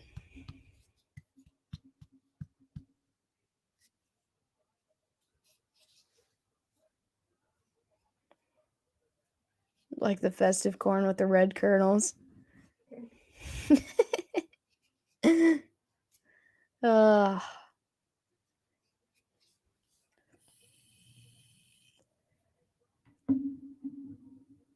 Man, I thought the Titans and Eagles game yesterday was going to be good, but I don't think it was good at all. The Titans just looked bad. I ate a lot of corn before this stream tonight. I absolutely love it.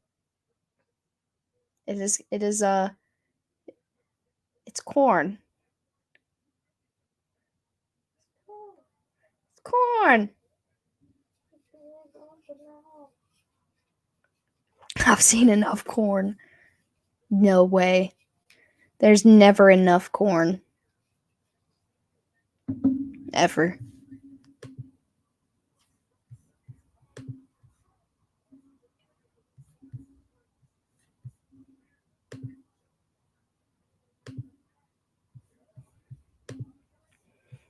Eagles just find a way to win. Hey, I mean, a win's a win no matter how it looks, but they've been pretty dominant ever since I told them that they regressed a little bit. I said that, and all of a sudden they got twice as good.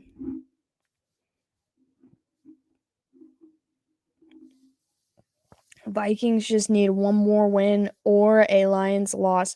Like one or the other. So like if the Lions lose but the Vikings also lose, would they still clinch the division? Like if both of them lost?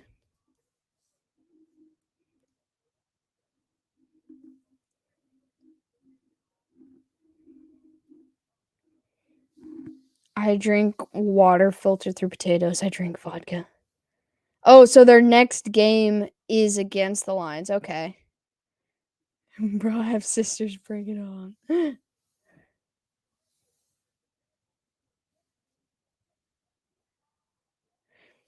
You do have a couple sisters, Sam.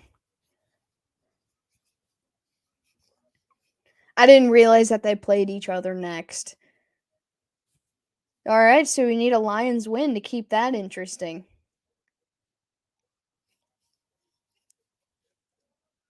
The way the Lions have been playing, they probably can beat the Vikings right now. Wait, where is that game next week? Is it in Minnesota or in Detroit? I do not have my schedules right this second. Yeah, I was gonna say the Lions are hot. And the Vikings, I'm not gonna say they're not hot right now, but they are cooling off a bit. Slowing down, I guess.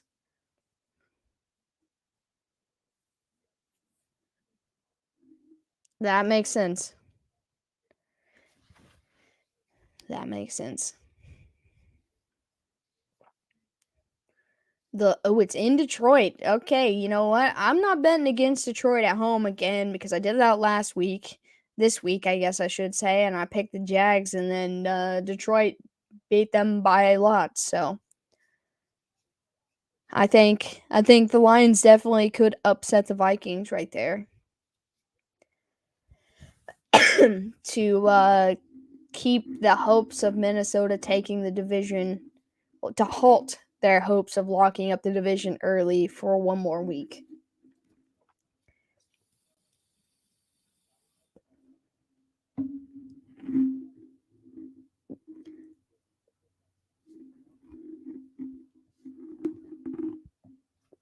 Oh, thank you. Thank you. Thank you.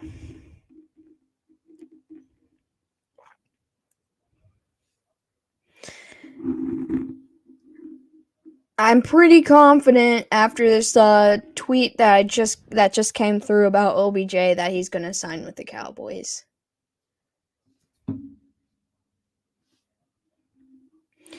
Lions go Vikings Colts. Oh, you're telling me the schedule. Lions, Vikings Colts at Jets at Panthers, Bears at Packers. That's not an easy schedule and it's not a hard schedule either. So like for whatever reason, it is a possibility. Why does it seem like the Lions always play the Packers in week 18 or like the last week of the year? I feel like every year that happens. That's true. I didn't even think about that. Yeah, I thought the Lions and Jags game would be a little bit closer than it was, but they just had their way yesterday. It does. I really thought, I know the Jags are a growing young team. I just thought they'd be a little bit more put together. I didn't realize how much better the Lions defense was gotten. I know that Trevor Lawrence also got hurt in that game, but it was already a blowout before then. So, yeah, it probably would have been a little bit closer if he didn't get it hurt. Brock Purdy was 6 months old when Brady came into the league.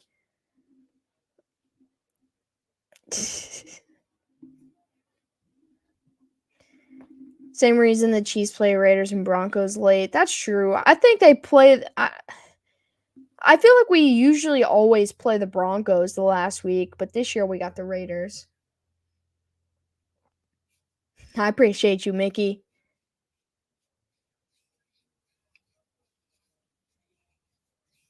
Jimmy, Lamar, Trevor, Mahomes, and Tua were all banged up yesterday. Well, Lamar is week to week. I didn't hear an update on Trevor. Jimmy's out for the year. I didn't hear an update on Tua either, and Mahomes didn't seem to be too bad. But I didn't hear anything of that. Jimmy's just made of glass. Sometimes I feel like that's true, but I actually, I feel like Carson Wentz is made of glass, honestly.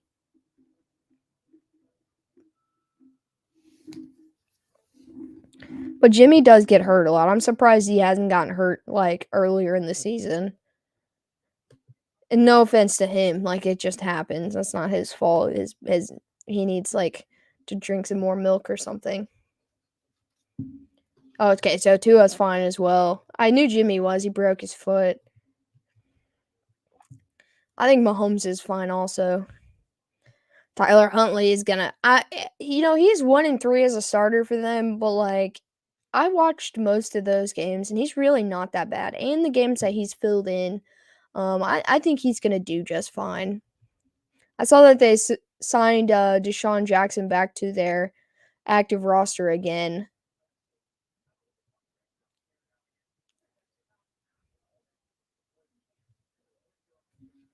Yeah, Lamar. Yeah, he's at minimum 1 week, but I'm gonna say probably 2 weeks. They're not gonna mess too much with that knee injury.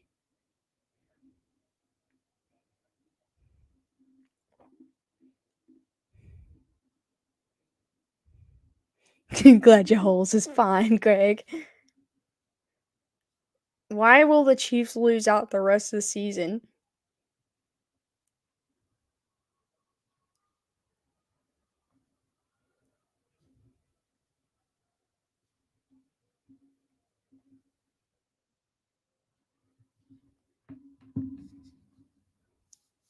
Me too. Chargers Raiders Raiders and KC in weeks 1 and 2 and got banged up extremely bad. I think it extended through like 3 and 4 as well. You shouldn't be. You shouldn't think that way, Mickey. Listen, we've lost our last now 7 straight in Cincinnati. You know, we could have. We had a chance to win the last 3 matchups this year against them, but things just didn't all go the right way. So it's just 1 loss. We'll be okay.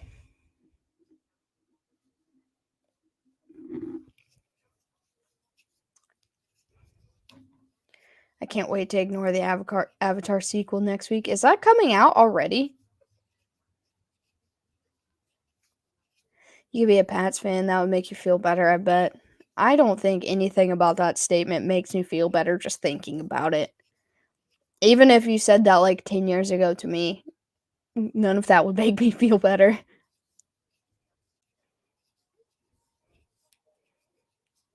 Unless I was from that area, maybe. Just maybe. But that hurts my stomach thinking about it a little bit.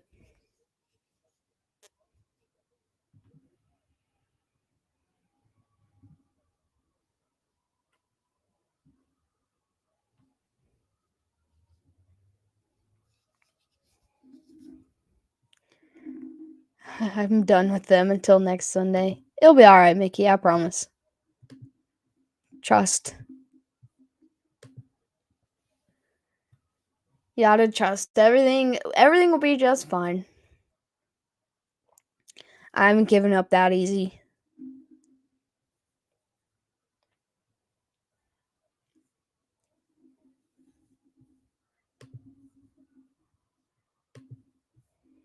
Also, all buys done before Thanksgiving. Wait, but there was 2 buys this week. The Panthers and the Cardinals were on a bye this week. And I know that the Colts have a late bye week, I think week 14.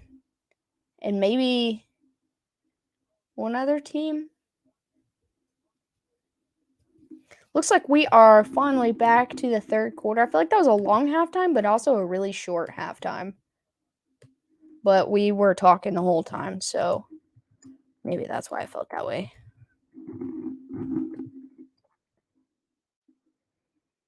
The Falcons have one this week too. I'm giving away all my Chiefs stuff.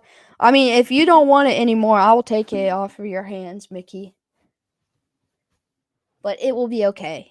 I think you should hold on to it and don't lose faith. All right, kickoff is up, and it will go into the end zone for a touchback. Yeah, I know that the Panthers and I think the Cardinals had a bye this week. I know the Colts have one coming up. I didn't realize the Falcons hadn't had one, but they will soon. I don't know how many teams so far, but there's still a couple left. There's a lot of late ones, and it's weird having that late of buys. Every time they show Dennis Allen, I always think he's supposed to look like something else. Like, and they show him, and I'm like, oh yeah, that's what he looks like.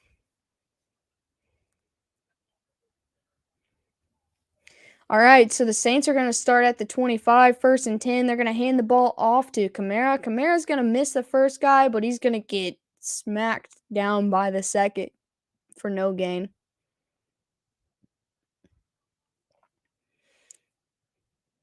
I mean, Mickey, if you want me to just hold on to it for the temporary time for you, I can do that. So you don't lose it.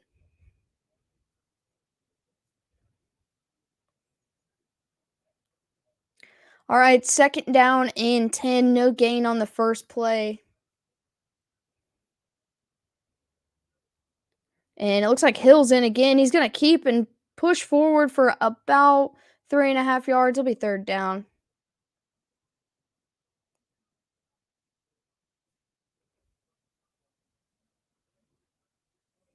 It's not Indian giving if I'm just holding on to it for you.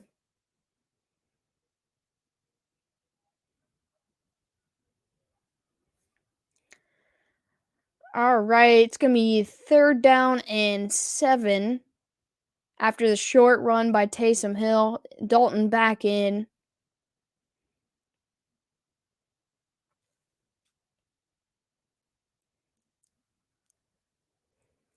And he's looking. He's got plenty of time. He finally checks it down to Ingram, and he's going to go down for a loss of about 4 or 5 yards. Doritos Cool Ranch dip is good. I didn't know they had dip.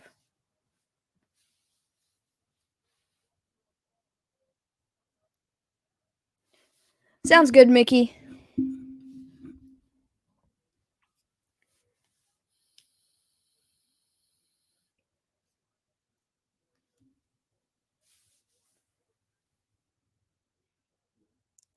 All right, it's going to be 4th and 7. The Saints are going to go 3 and out on their opening drive.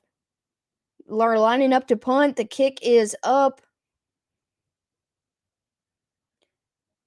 And it's going to be all the way at the 11 where he returns it. He'll bring it back across the 20. He'll cross the 25 out of bounds at about the 27. I found it at a Stop and Shop at the front of the store. Total impulse buy. That sounds really, really good. The screen just says Tom Brady next on Monday Night Football. I just thought it meant like the Bucks were playing next week as well on Monday Night Football, but I guess they meant like the Bucks are on offense the next after the commercial. Weird how they lay that out.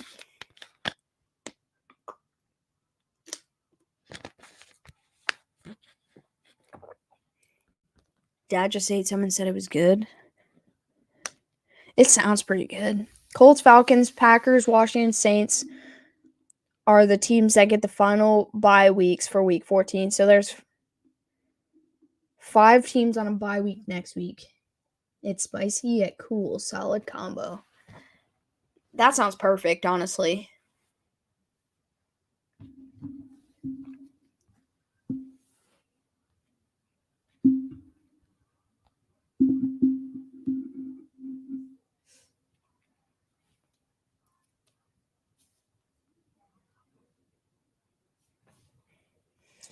Yeah, I'm not like a super huge fan of Cool Ranch Doritos, but I do like them occasionally. I would definitely try that.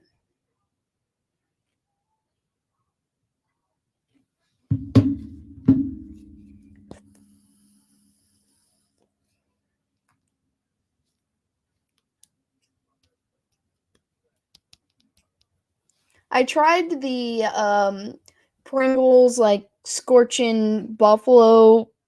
I don't know if they're like the hot ones or what are they, but I tried those yesterday and they were really good. They're very hot. The heat hits like immediately and lingers for a bit, but they're not bad. They don't really taste like buffalo though. I turned my teeth red. That actually happened. These Truly commercials make me think of TikTok. Kinda, yeah. You know, it's weird. I haven't seen Cool Ranch Doritos out in the store in mad years, to be honest. Really? I feel like they're everywhere here. Maybe they're just not as common, or bought nearly as much around where you're at, Craig. I feel like everywhere I go, there's always Cool Ranch Doritos. Cool Ranch and the nacho cheese for sure. I haven't tried the Scorchin' Cheetos, but I did buy some once. I just never got to try them. 1st and 10, they're going to hand it off to Rashad White for about 2.5, 3 yards. Yeah, those are the ones that I bought, the Carolina Reaper ones, but I never got around to eating them. I probably still have them, but I don't know if they're any good. Cool Ranch Doritos and the jalapeno cheese. That don't sound bad.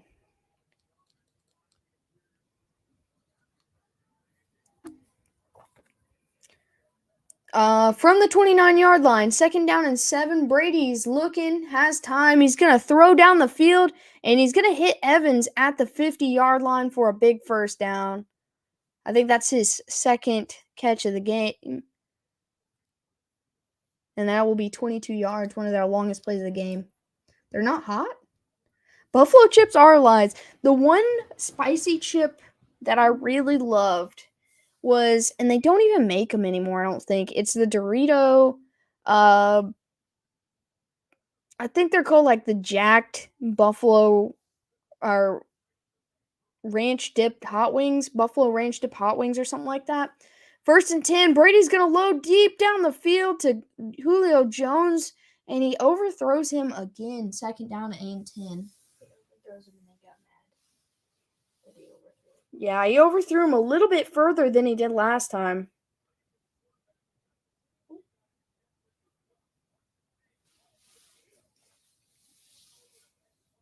I think they're called Buffalo Ranch Dipped Hot Wings. They're the Doritos Jacked or something like that. They were like the best ones I've ever had. And they were super messy. That was the only reason I didn't like them as much. 2nd down and 10, they're going to hand it off up the middle to Rachaad White. Rachaad White's got a hole and he's going to get 9 yards on the carry, but there is a flag. Ooh, the black pepper jack's really good too. Yeah, I was.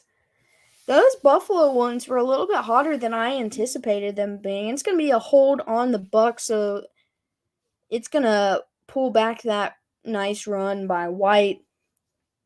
And it's going to be 2nd down and long. Yeah, I stopped making them, and those were seriously like my favorite chips ever.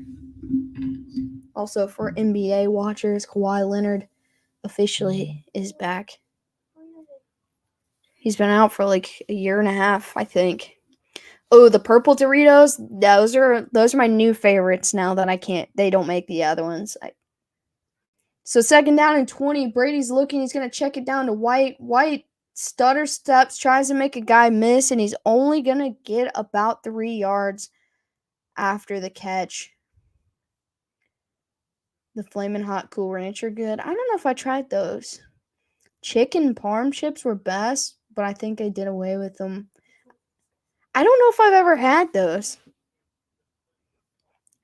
But like strange like food different meal based chips that I really like were the Lay's biscuits and gravy ones.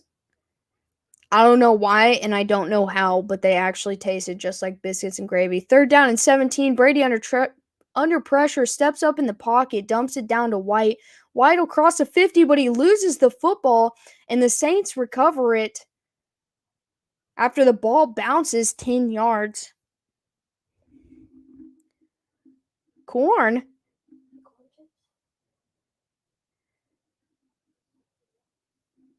Yeah, dude, those biscuits and gravy chips were awesome. Yeah, he just punches the ball right out of White's hand and it bounces 10 yards down the field before anybody can get their hands on it. Sweet Southern barbecue chips, those aren't bad too. And Chicken Parm won the contest and they should have. They were awesome. I wish I could have tried them. I don't love every kind of chip that I've tried, but I'm willing to try all of them. Maple bacon potato chips? Yeah, exactly. I'm willing to try anything cuz that sounds delicious. Is that a real thing, Clinton? Because I got to find some. That's what he does best, man, you know. And usually it works out for him like 85% of the time.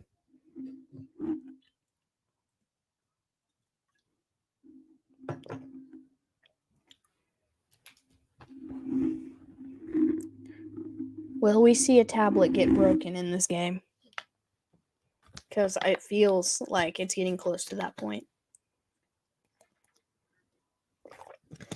Do you remember the site that I sent for the foreign snacks? I feel like I have a site saved. I don't know if it's the same one as yours. Did you get a chance to try the Hot Ones Pringles? I have the ones sitting in front of me, but I don't know if they're the hot ones or not. I cannot reach them right now, but I feel like I don't know if I did or not. I think it's Lay's called All Dressed. Dang, I would definitely try that. I am a chip person. I really love chips. That sounds like Thanksgiving dinner. You know what? If they make a chip that tastes like all of Thanksgiving dinner combined, I'll eat that too.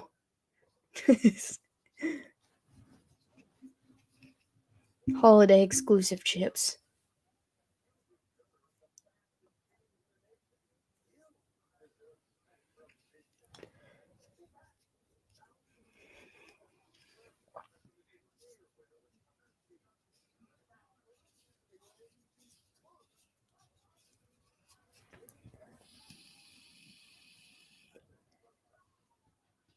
What if they make a chip that tastes like a victory?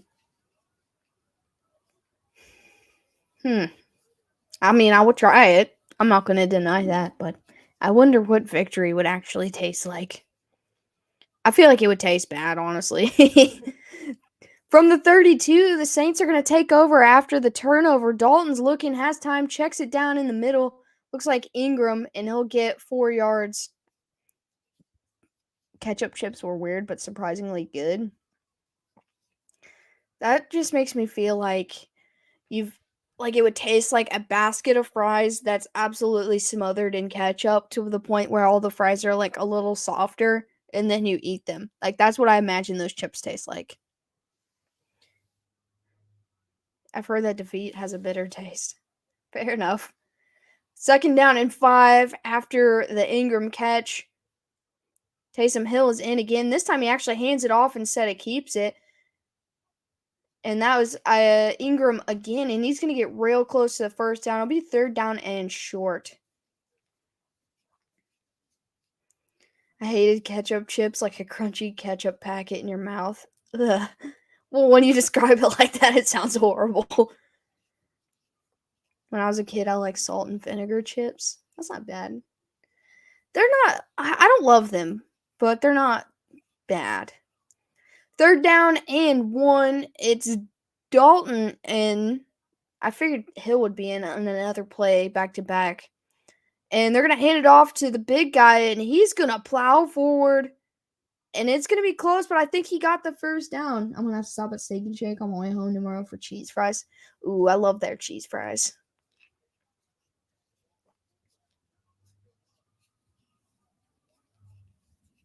Salt and vinegar Cape Cod chips rule. Salt and vinegar chips are gross, and I hate them. Can't stand to be near anyone eating them. I love that every like topic of anything we've got the group on one side and then the group on the other side. Nobody's like in between. It's just like love or hate. First and 10, Dalton's got time. He's going to step up and he flicks it to Ingram. Ingram's going to get a little bit of a lane and go out of bounds at the 50. It will be second down and short. More teams need to make use of fullbacks. I agree. Like at the beginning of the season, the Chiefs used their fullback a lot, but in the last like 5 games that I watched, like I don't know if I've seen Michael Burton on the field. He used to get a lot of targets, a lot of handoffs on short yardages and like goal lines as well, but I don't see him that much anymore, and it makes me sad. I would stare at you while I eat them menacingly. Second and 3, Dalton looks, throws, gets it to Landry. Landry's gonna have himself a first down as he crosses the Bucks 45. Get sick if you smell cheddar and sour cream chips. To be fair, I really like cheddar and sour cream chips, but I don't really like how they smell.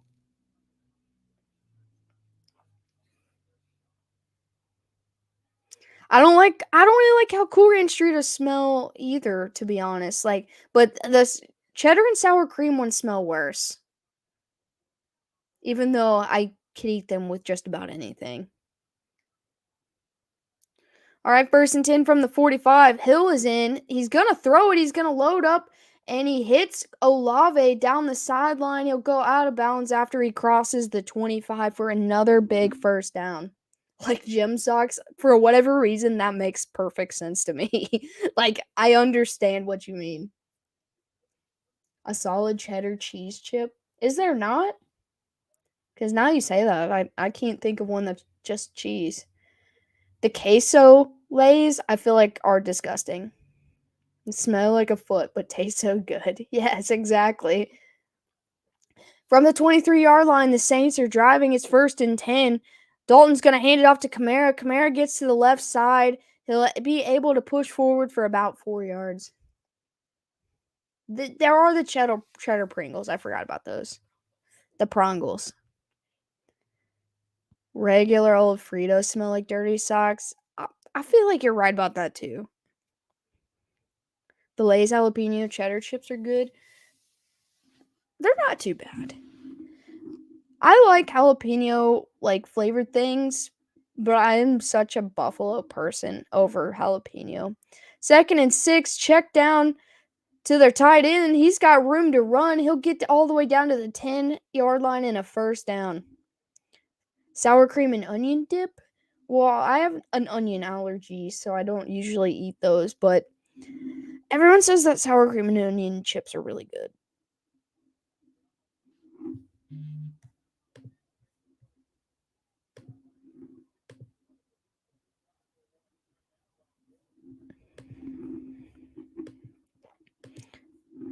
Puppy paws.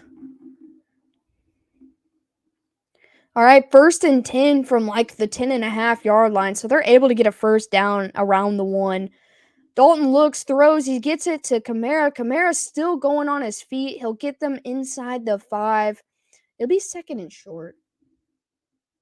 Best combo though is nacho cheese Doritos and salsa. No, the Walmart brand of nacho cheese Doritos, and if you make a crock pot of nachos, that's the best. If you want funky flavors, try Jelly Belly Bamboozle jelly beans. I'm not really some of them, I don't know how I feel about them. Levante David is shaken up right now on the 5-yard line.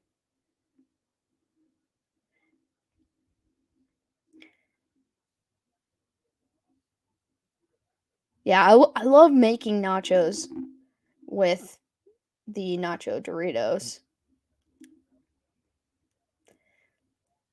This one looked almost like a real injury. I don't know. Everybody's going to be accusing everyone of fake injuries now, so I don't know. I didn't it looked like the guy he tackled would have been more hurt than him, so I don't know. It makes me think of Harry Potter too. Used to make nachos with Doritos in a pizza oven. That sounds pretty good. Not going to lie. It's going to be 2nd down and 2 here, so basically they're on the 2-yard line. Dude, I don't even know what I'm going to do if New Orleans win this game. Like, that's just crazy to me. I picked the Saints because the regular season Saints are good against the Bucks, but part of me expected the Bucks to win.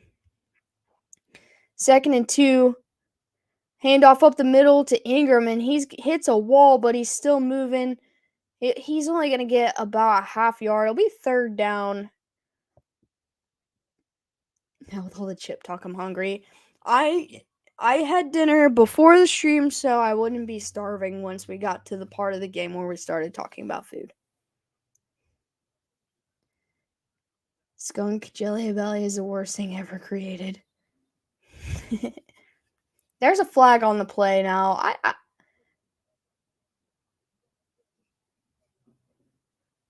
Oh, they had 12 men on the field. So the offense is going to move back 5 yards. I do also love food as well, Nathan. I understand.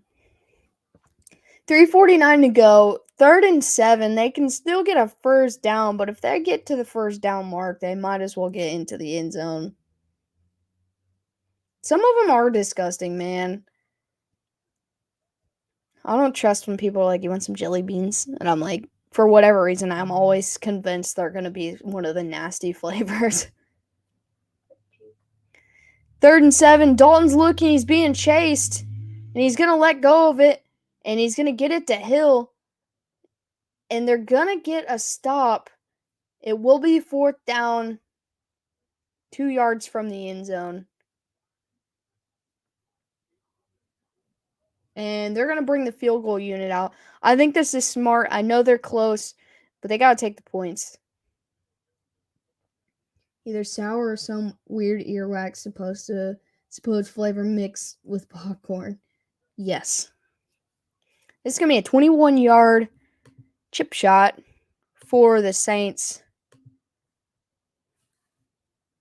And the kick is good. And the Saints extend their lead to 10. 13-3. Bond clippings are probably the least offensive tasting. What's up, Daniel? Hope all is well for you as well. Rotten egg made me vomit. Happens every time, but I can't just eat one bean, so it's always a handful of weirdness. That's fair. That's almost worse, actually.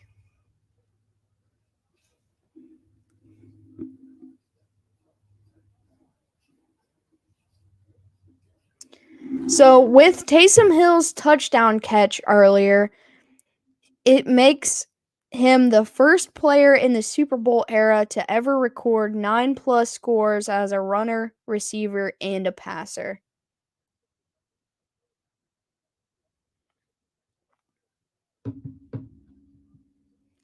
What's up, Skater?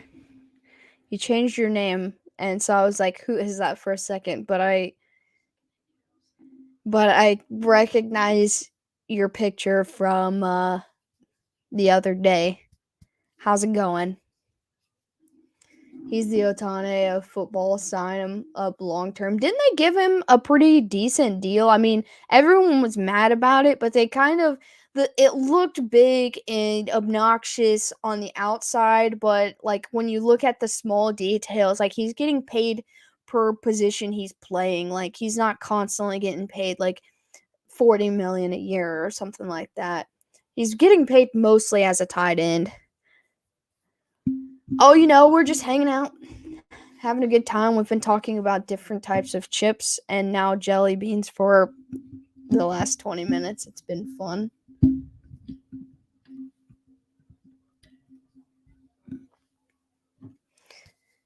But yeah, I think they've got him locked up for like a couple more years at least. He's been a nice addition to this team. He can play as a starting QB, but I like the, all the options of like the wildcat they can run and stuff like that. Like Puppy big and obnoxious on the outside.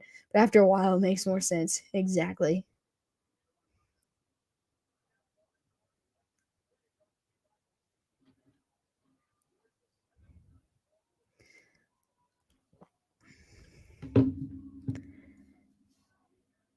Yeah, that fumble was really like a big change of pace of this game. For 2 more years? Okay, because I know the deal he's initially signed, I think, was like 4 for 4 years, I want to say. But I guess it has been 2 years. Easily bamboozled out for people to find, love their faces when they tried them. That's almost mean.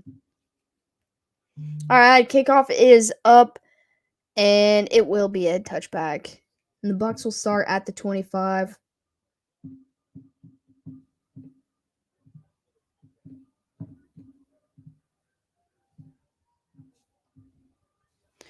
All right. So last time we saw Brady was looking very frustrated. The overthrow, then the check down that led to the fumble. We'll see if the Bucks can get things going on offense. From the 25-yard line of Taysom Hill. 1st and 10, handed off up the middle to Lenny. Lenny's going to get 8 yards on the carry. It'll be 2nd down and short. I like Taysom Hill. I like the way, like, I wish Sean Payton was still there.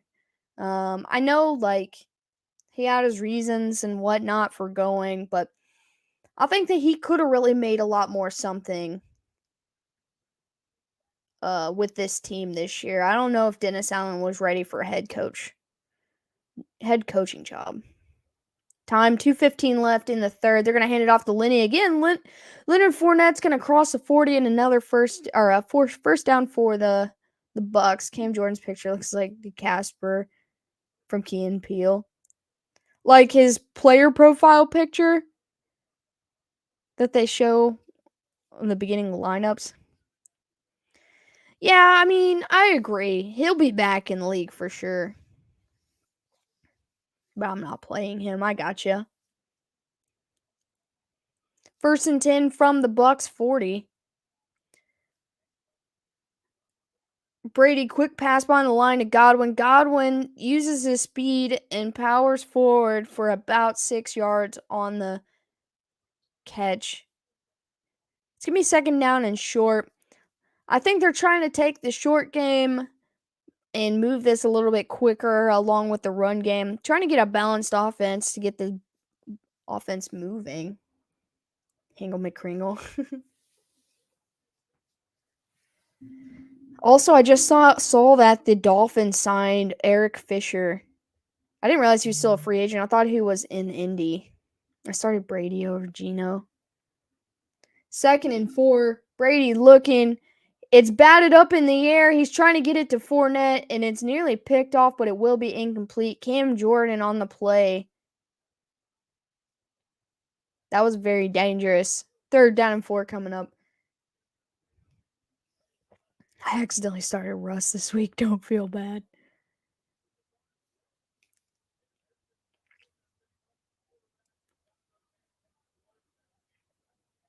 I don't think Tannehill had a very good game, though, this week as well, though.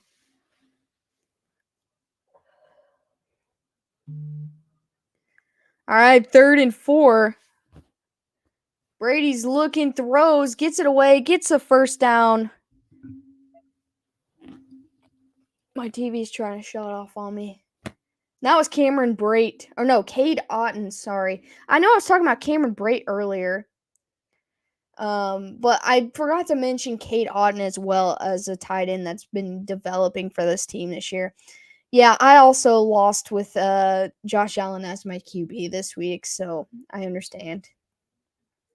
Well, I could win if Olave gets like 30 more points today. 1st and 10. Throws, tries to hit the fullback. It's going to be incomplete. 2nd down and 10.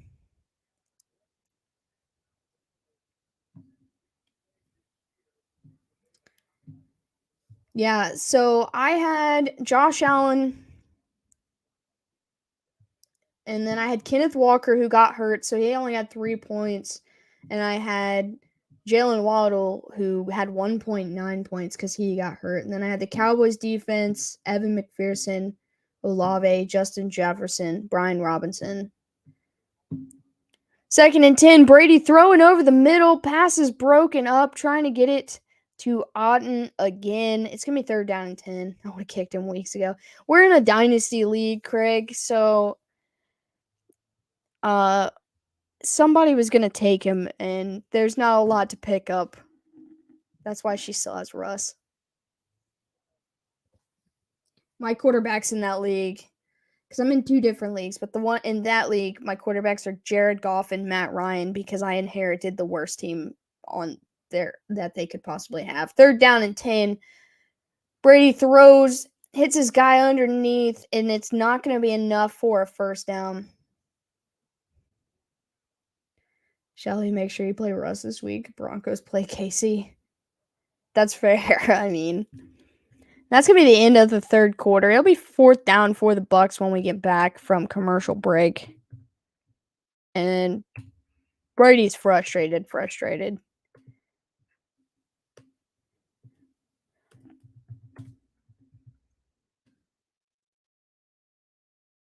Yeah, I just picked Matt Ryan up yesterday or this week because he was on the waiver because my other QB was Jacoby Brissett.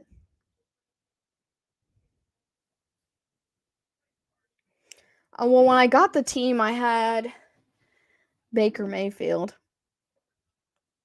So this team is looking a lot better than it was at first, but it's still not that good.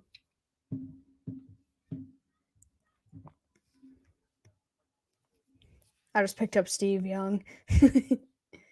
Probably would have got you more points than Russell Wilson this week.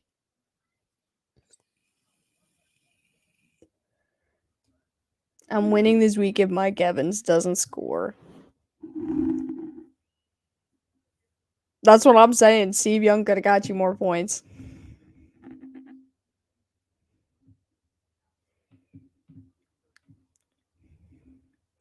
Nah, I got rid of Baker, man.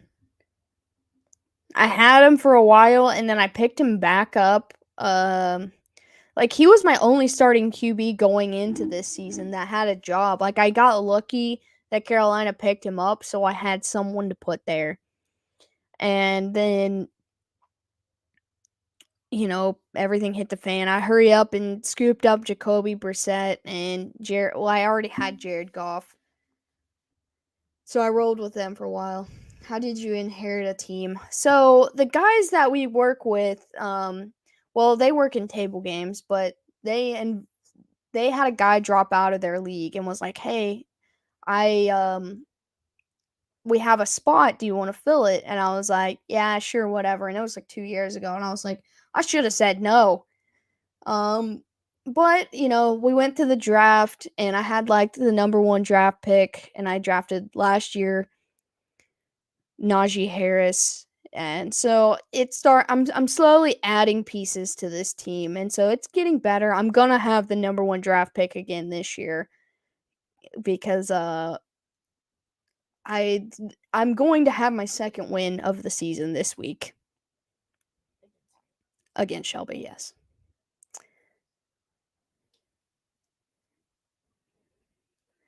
49ers if he passes, Ravers maybe. 4th and 7, kick is up to punt, and it'll be in the end zone. I think he will pass waivers because no one wants his contract. They want to get him on a cheap, like, $1.5 million deal or something. Like, I feel like either way he will pass the waivers unless someone's desperate enough, but I don't think so. I left and we were talking about food without me. Whack. We were just talking about chips.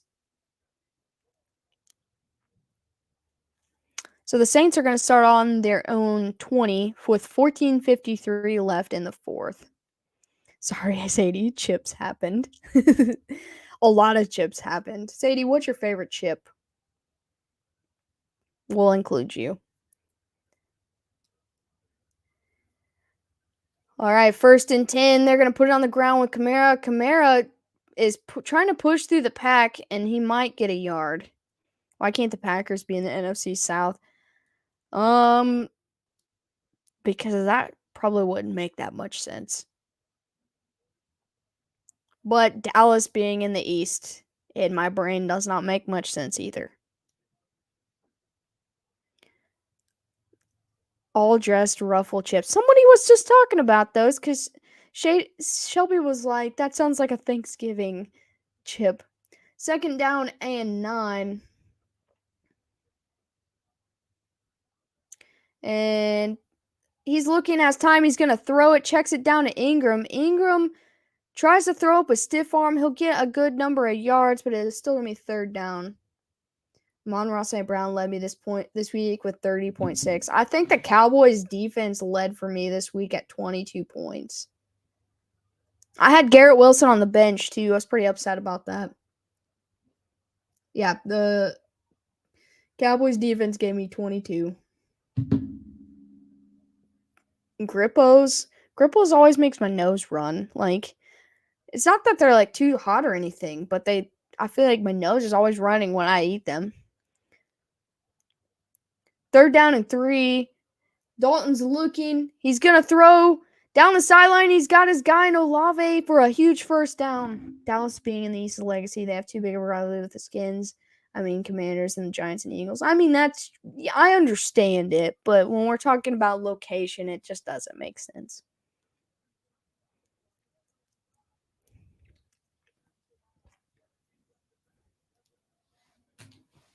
Grupos.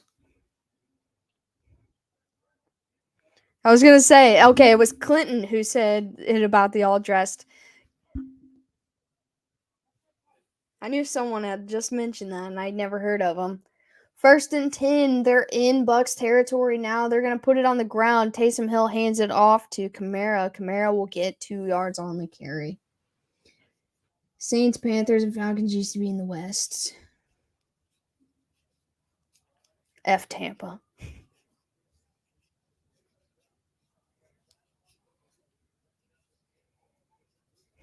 I think the Saints, Panthers, and Falcons are perfect in the South. Yeah, that's what I'm saying. Grippos get to me, and I don't know why. Like, they're not as hot, but they always get to me. Geography didn't used to exist. Second down and 9. Saints looking to capitalize on the big play. He's going to push it up the middle for a couple yards. It'll be third down and short. The earth is flat.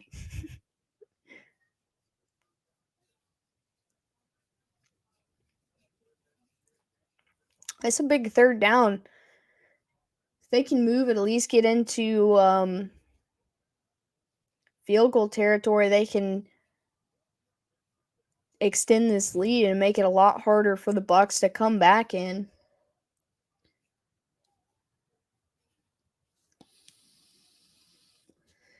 Third and 5 now. Dalton's looking. He's got Ingram in the backfield with him.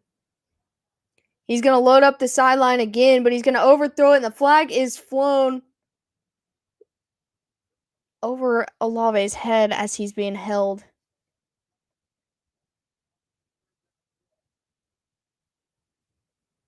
That was on Carlton Davis. Let's see what they call. So they're going to call pass interference on him. I don't know how I feel about it. What is existence? Existence is pain. Oh, Mr. Meeseeks, look at me. Colts used to be in the AFC East. See, the Colts is a weird one because they're in the South, but it would make sense if they were in the North also. But the Colts used to be in Baltimore, so yeah, I get it. So it's going to be a big first down for the Saints here.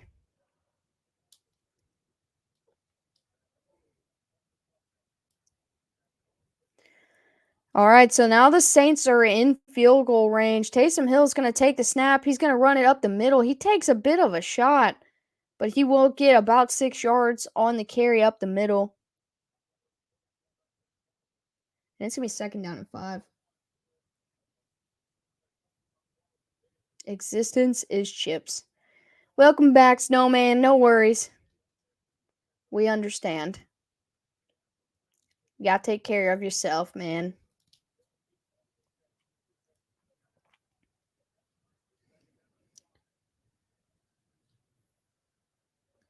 They had 2 wins against the Colts every year. Second down and 5. Hands it off to Kamara. Kamara has nowhere to go. And he is pummeled.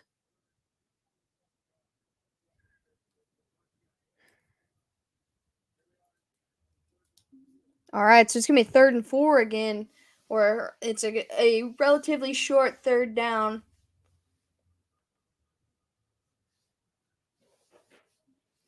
That is true, Clinton. That is true. Third and 4, this crowd is getting loud now.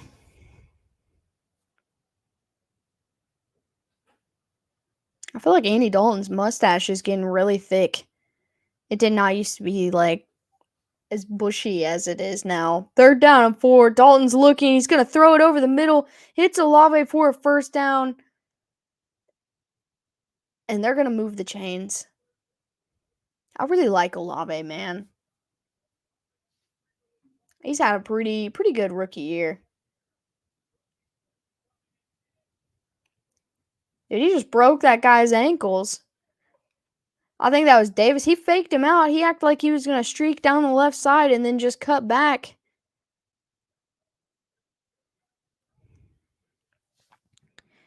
The only division that every team has a win. That's interesting. First and 10, hands it off to Ingram. Ingram tries to spin out of a tackle, still on his feet, and he's going to get about 3 yards on the carry. Maybe it's Drew Brees, but he had a red dye job and a mustache on. I don't think Drew Brees. I can't see it. It doesn't make sense. But I guess anything is possible.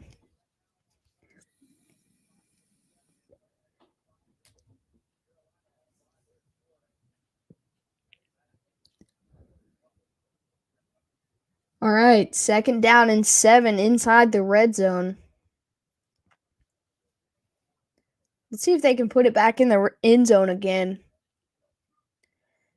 From the 16, Dalton looking, throws the check down, or throws the screen, and they're going to get 6 yards on the screen.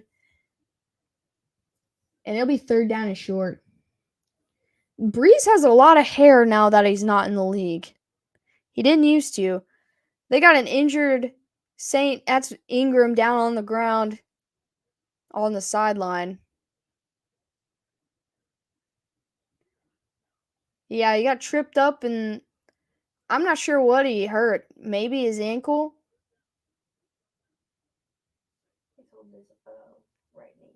It might be his knee, yeah.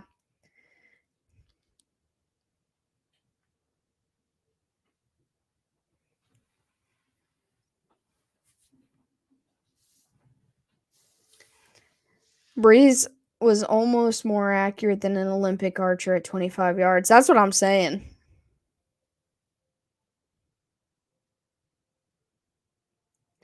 I guess the NFL makes you lose hair. Long story short, once you get out of it, you get some hair.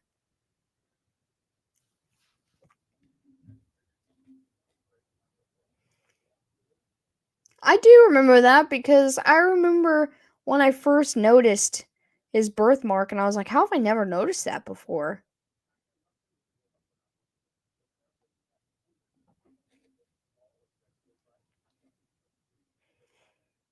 Drew Brees got that hair club for men subscription. I mean, he was like balding pretty bad. Presidency makes you lose hair too.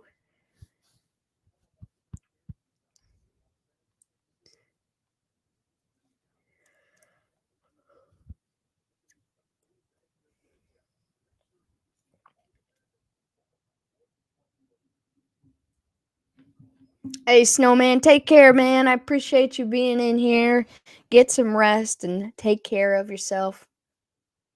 He was on an Archer or on an episode. I don't know why I said Archer. Oh, that's why. Of Sports and Science beat the Archer at 10, 15, 80, 25. That's crazy, man.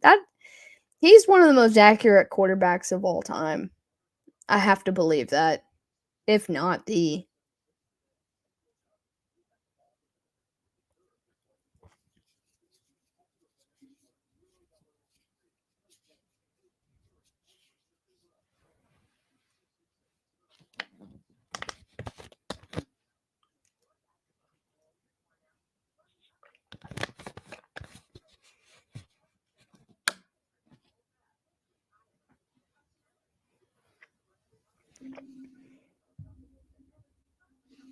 Never saw his birthmark, but I understand because I went on my neck. You never noticed his birthmark on his face? No. Have you ever seen it? I'll look it up. I was gonna say I'll show you. 3rd and 2, he throws, gets it to Kamara, but it's a little wobbly and he's unable to haul it in. It's like very noticeable on his face. It's folklore that birthmarks are the places where you died in a past life. I have heard that before. I always just thought that was a mark from his helmet. No. It's like a battle scar, dude.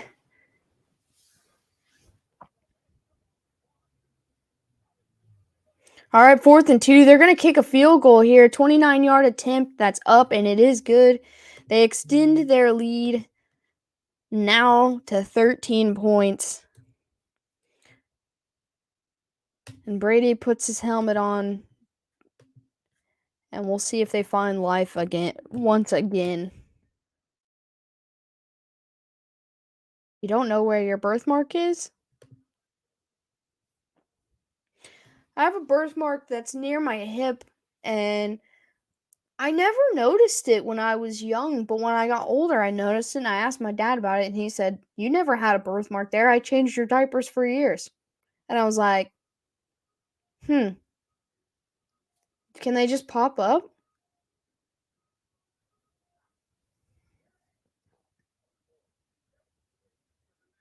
It's over, Johnny. It might be. It might definitely be.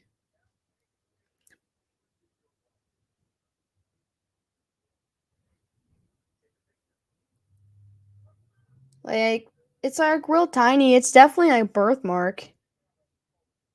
But, I didn't notice it until I was like 16, probably. And it's like right on my hip.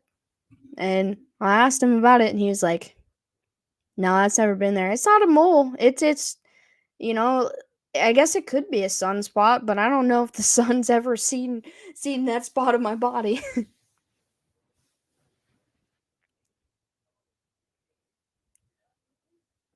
Time remaining.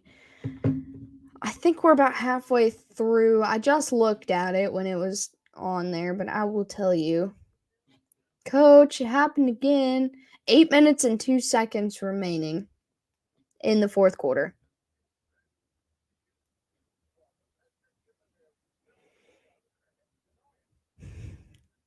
You sleep late with the shades open? No, I try to keep it as dark as possible. Gonna chop it up and make some guacamole.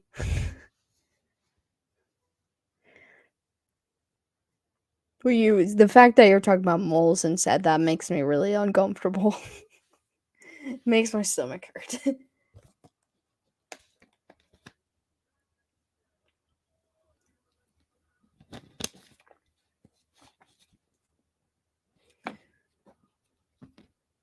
So, Monday Night Football next week, we've got the Patriots and the Cardinals, and that feels like a must win for New England.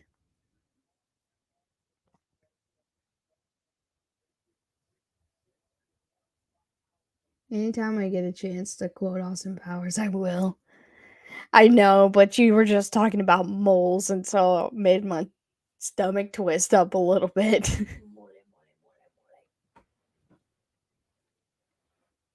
Kickoff's up, and it's going to be a touchback. Brady and the Bucks will start at the 25.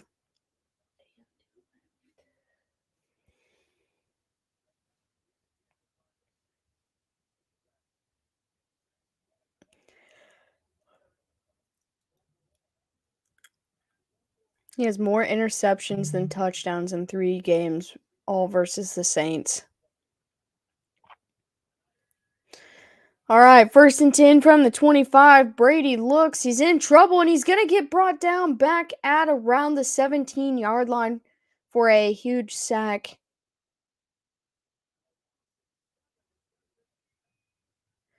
And that's going to be a loss of 7.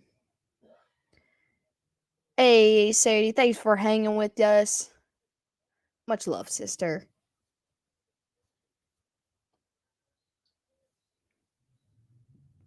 All right, 2nd and 17. He's going to try to get it to Godwin. It's going to be incomplete. So it'll be 3rd down and 17.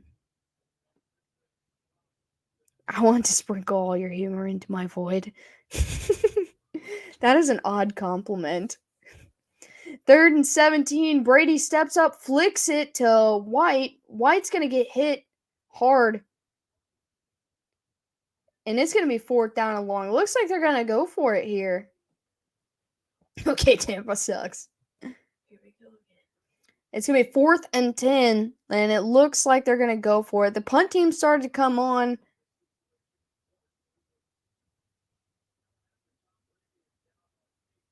And it looks like Cam Jordan's down now. I don't know what's happening.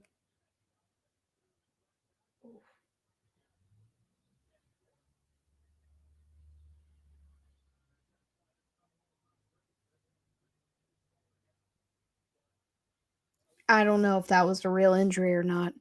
I told you everybody's going to be sus now.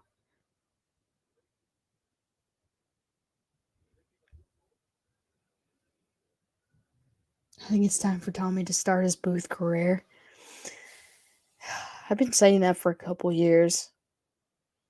But he says retirement's not in his future. I hope he changes his mind. Alright, it looks like they are going to punt now. I guess. Alright, 4th and 10. The punt team is on the field. Kick is up.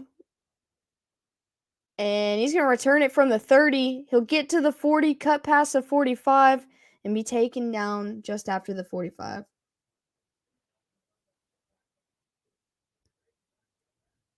I can't be sus. I don't want to hear him in the booth.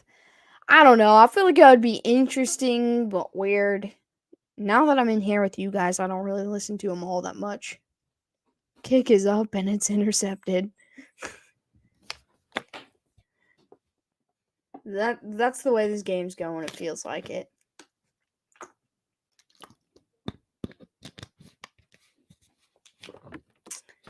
Well, there's still time. If they can get a stop here, there's still time. So I don't know if they're giving up just yet. But if they don't get an offensive stop, the Saints score here, then maybe. Tom Brady, play-by-play, Aaron Rodgers color. I'm watching it every time. That'd be interesting. Aaron Rodgers did say, though, he doesn't plan to try to go into the booth or anything. Like, when he's done with football, when he's done playing football, he's done with football.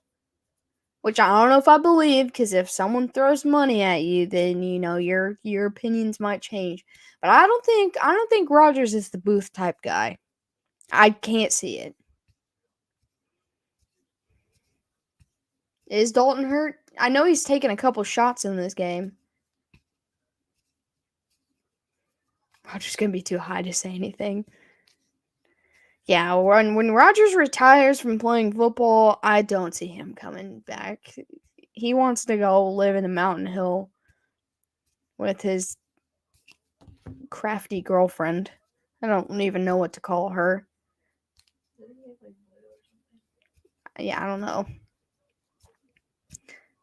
I don't think the network would take a chance. I don't think so either. Tom in the booth. That's roughing the passer. He's limping on the sidelines. I missed that. A witch. See, I said a witch last time, but I felt weird saying that. Like, honestly, I would absolutely love Aaron Rodgers in the booth. Like, I would. I don't personally like the guy, but I would love hearing him call a football game. I just don't think he would do it. Hey, I'd date a witch.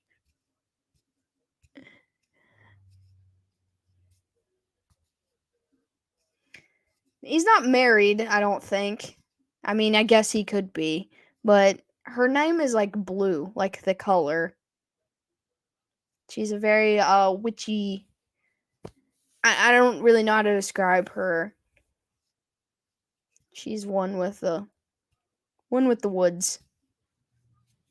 1st and 10, hands it off to, Kamara. Kamara's only going to get a couple yards. It'll be 2nd down. Rodgers lighting incense in the booth before every game. That won't be the only thing he's lighting.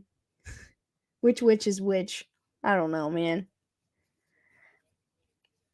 Yeah, I'm not a huge fan of him either.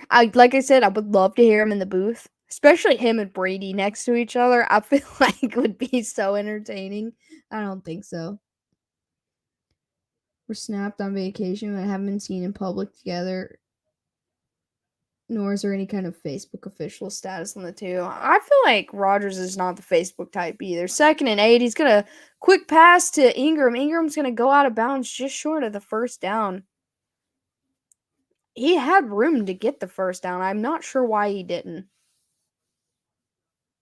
And he's down again but he's out of bounds now.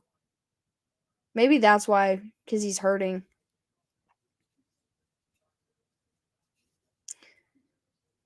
He's dating Freya. I just freaking want Rodgers to stay away from Soldier Field in Chicago. I don't care where he goes.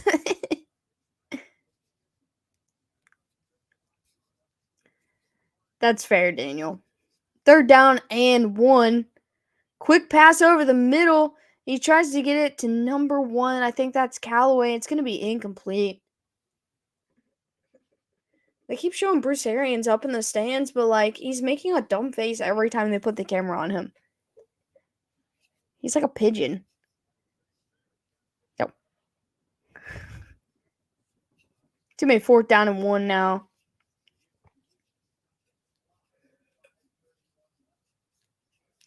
I don't know why they didn't run it. There's 5 minutes and 31 seconds left. They're going to punt. They're in Bucs territory. This will be a short punt. Kick is up, and he's going to let it bounce. And it's going to bounce to about the 8-yard line. Rodgers has been on everything with everyone he's been with. He doesn't understand the calls being made on either side of the game he's watching. That's fair. That is completely fair. I'm not really understanding either.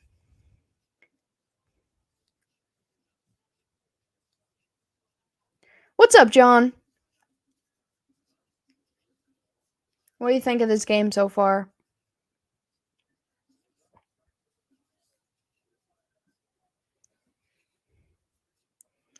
All right, from the 9-yard line, Brady 1st and 10, looking under pressure, throws, and it's picked off on the ground, and he's going to return it back to the 5. They're going to have to look at that because it was a very low ball, but I think he caught that. Dad, if you switch your YouTube channel over, I made you a Papa Blood one. That is really close. It looks like the ball might have hit the ground. Okay, it did. So that is not a pick. That's an incompletion. I thought it was a very low one, but that was really close.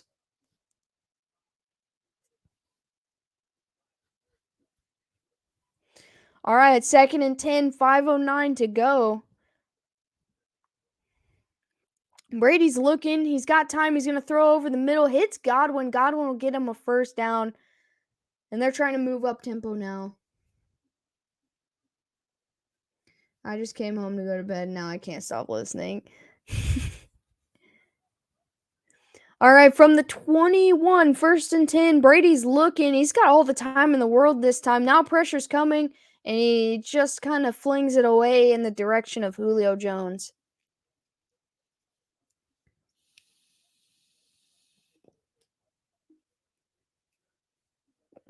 Now it looks like Chris Godwin is banged up on the play. So it's going to be 2nd and 10 from the 21 now. Clock stopped at 4:53. Brady looking. Pressure is coming. He throws, gets it away to Evans. Evans catches it and gets shoved out of bounds immediately. 1st down and 10. Unfortunately, 3 plus 7 equals 16. Oh, does not equal 16. You're right. Quick maths. All right, 1st and 10. Quick pass again, this time to Julio Jones. Jones trying to get to the outside. He'll get 8 yards. It'll be 2nd down and short. 4 minutes and 18 seconds to go. The clock is still running.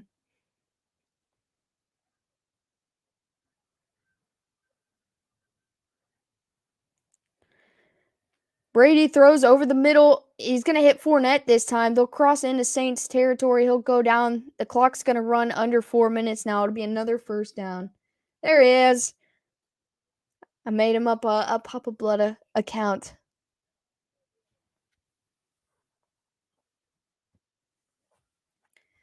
From the 46, Brady. He wants to go downfield, but he gets it down to Evans. Evans will go out of bounds after 9 yards. It'll be 2nd down and short. There is a flag on the play. Hey, Craig, have a good night. Appreciate you.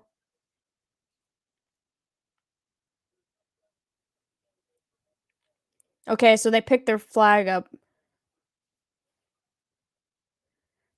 I guess it was supposedly defensive holding, but now there is no defensive holding.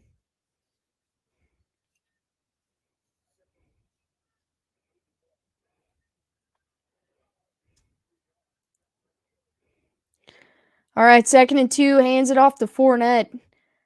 I'm surprised they even ran the ball here. They get the first down.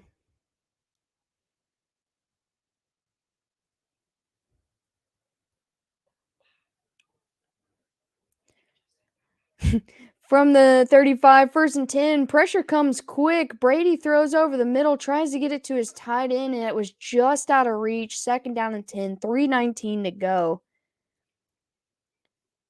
I feel like up-tempo Tampa Bay is really the best Tampa Bay this season. I mean, that was incomplete right now, but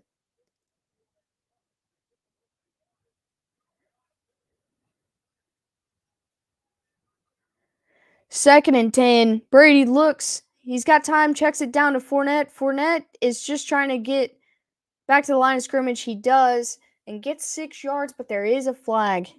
Clock stops at 3 minutes and 10 seconds.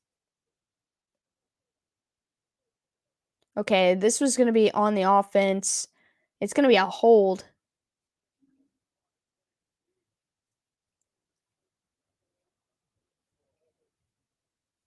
Like I'm giving myself her pets. So now it's going to be 2nd down and 20 with 3:10 to go. Brady's looks. He's going to throw deep down the field to Evans, and Evans gets held right at around the 2-yard line. He sells it a little bit, but he does get held, and that's going to be a PI to put them on the 1. And this is how they're going to get back into this game. I firmly believe that if he didn't get held, he was going to catch that ball for a touchdown. He saved a touchdown right there.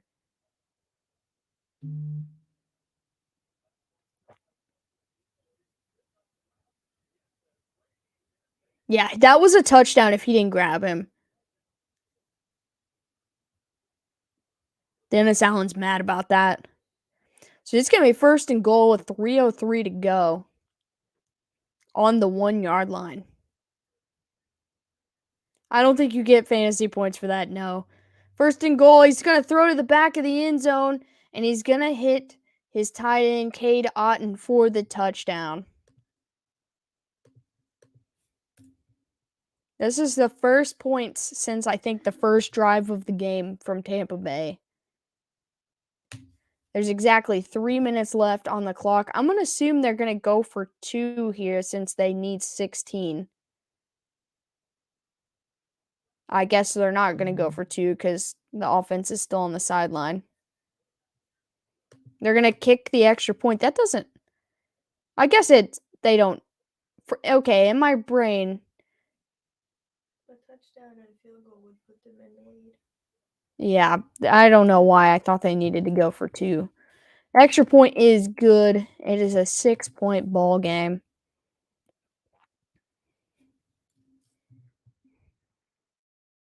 I better not blow this thing. I was just trying to remember. I think they still have all 3 timeouts.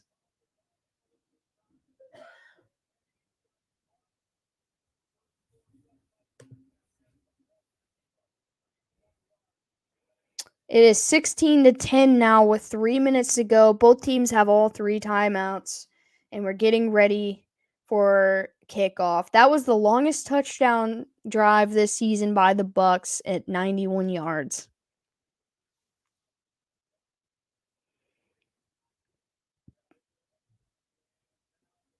So now they're going to try to get a defensive stop.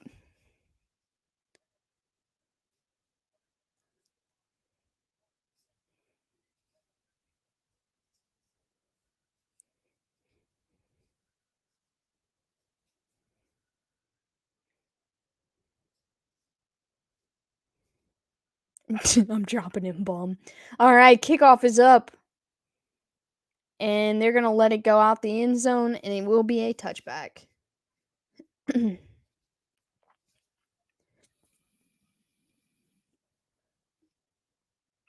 So instead of like in the hunt, they put sniffing around on the playoff picture.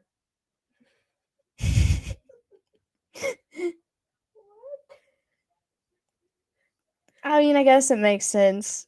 The in the hunt teams are sniffing around. That's the guy, his name was Skater something. He was in your stream the other day. All right, 1st and 10 from the 25. They're going to hand it off to Kamara. Kamara's trying to get the edge. He'll get a couple yards. And the Bucs will use their first timeout. Alphabet works.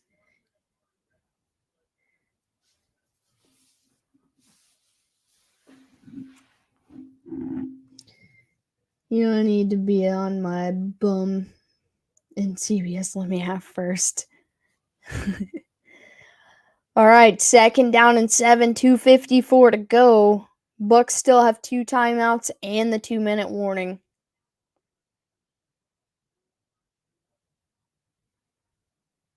Olave's on the sideline, so is Jarvis Landry right now.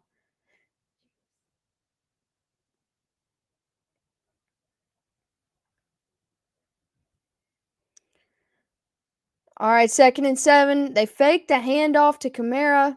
He's going to get hit. I don't know why he didn't throw the ball away or check it down or something, but he's going to take a big sack right here, and the Bucs will stop the clock again at 2:47.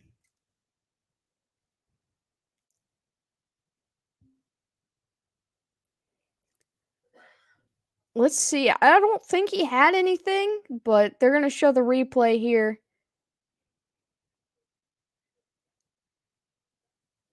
Yeah, he didn't really have anybody open, but I would have thrown it away. Should have stayed asleep.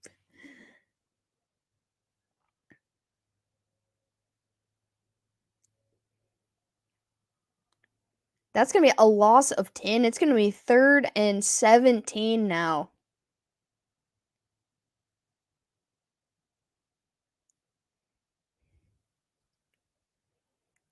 All right, 3rd and 17 from the 18-yard line. Dalton's looking. He's going to take a shot down the field, and he completes it to Taysom Hill, but he loses it. Oh, they're going to say it's incomplete. I thought he caught it and dropped it.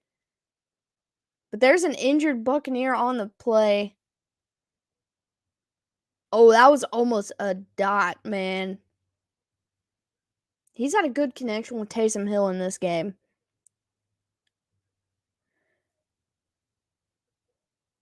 Yeah, as he was coming down with it, the guy who tackled him just forced it out. I don't know. I feel like that was still a catch and a fumble. I'm watching a fish use a rock to crack open a clam. Interesting. 4th and 17, they're going to have to punt. 2:40 remains. The Bucs still have a timeout. The Saints will have all 3. Kick is up. And they're going to let it bounce to about the 37-yard line, where Tom Brady has a chance to go down and take the lead here.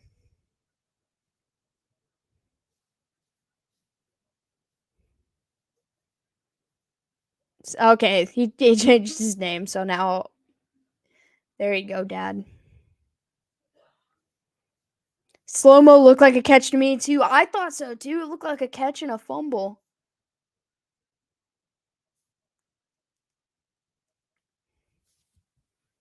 Stupid. That's what I'm saying. All right, 1st and 10 from the 37. Brady looking, quick throw, hits. I think that's Julio, and he's going to get about 5 yards. The clock's going to roll. Poor clock management. I think that should have been a catch, and he was either down or a fumble, and the clock would have kept rolling. 2nd and 5. He's going to throw over the middle, and he's got a 1st down to Godwin. I was going to say, it makes sense that he's a Detroit fan, because I know he is a Michigan college football fan. Damn fantasy football. Yeah. Yeah, Sam. I understand.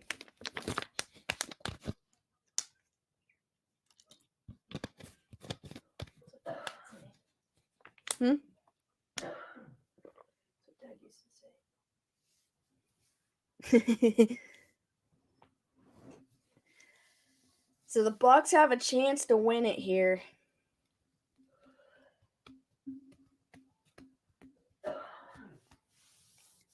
I'm not that, I'm son. What, so the Saints have to lose by challenging it, or they added challenges? Who recovered it? They just rolled it an incomplete pass. I think that the Bucs would have recovered it if it had been a fumble. Like, I think they got the ball, so I don't think there was any point in challenging. I think the Saints recovered it. No, I think the Bucs, because it was like Taysom Hill and 4 other Buccaneers. Oh geez, it switched to fish eating birds now. What are you watching?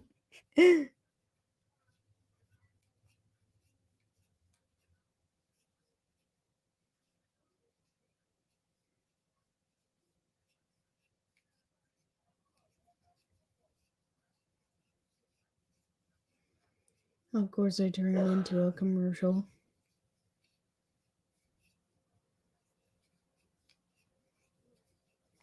There's commercials everywhere. They never go away. Blue Planet 2. Oh, okay. Makes it less weird. Well, it seems less concerning now. I've seen enough of those as well. That trailer, I guess, for Avatar that just played, I thought it was like a commercial for a car. Like, I bet one of them.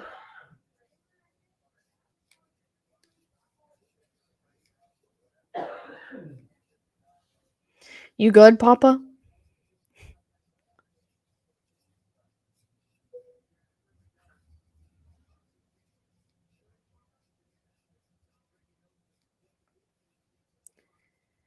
All right, last 69 games when trailing by 8 points in the fourth quarter is what the stat just said. All right, 1st and 10 from the 49. They're going to throw quick hit Cade Otton. I think he stepped back out of bounds short of the first down. They're marking him short. It's going to be about 2nd down and 2 with 1:54 to go. Are there any other Brady fans here? I don't know. I think the ones that were here aren't here anymore. 2nd down and 2, hands it off to Fournette. Fournette's going to bust free for the first down. He's going to be taken down around the 30. He knew that if he had broke that tackle, he was gone. All right, the clock is rolling. 1:30 to go and still counting. Brady looks, 1st and 10. He's going to throw, gets it to Cade Otton, and it's going to be a completion inbounds for only a couple yards. 2nd down coming up. The clock is rolling under 1:10 now.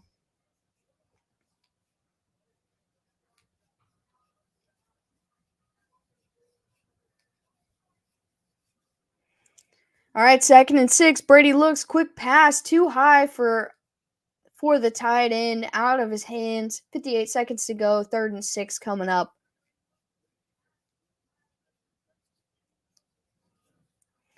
Dalton looking stressed on the sideline.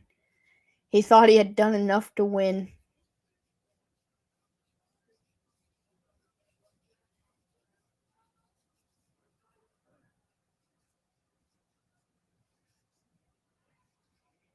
All right, 3rd and 6. The first down marker is at the 21. Brady's looking, going to throw over the middle. It looks like that was Scotty Miller for a first down. Clock's running under 50 seconds in the red zone now.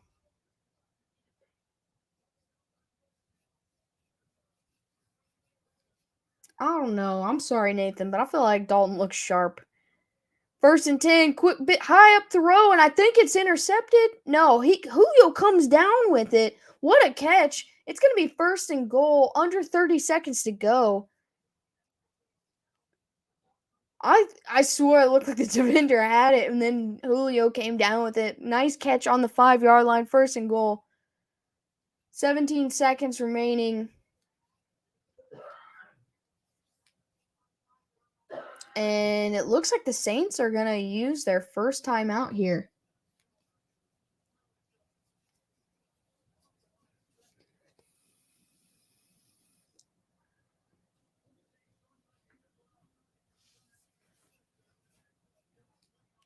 They're showing that catch. Yeah, Julio just went up and snatched it. I swore the defender had it. I don't really like Scotty Miller. I mean, he's quick. Like, I like his ability. Let me go bald with his beard. I'm dangerous. All right, so it's going to be 1st and goal with 19 seconds remaining. The Bucs still have one timeout in their pocket. Brady's going to look, throw into the end zone for the touchdown.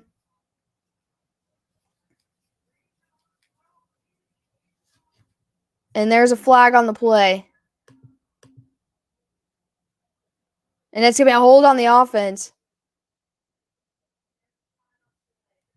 So that's going to erase that touchdown.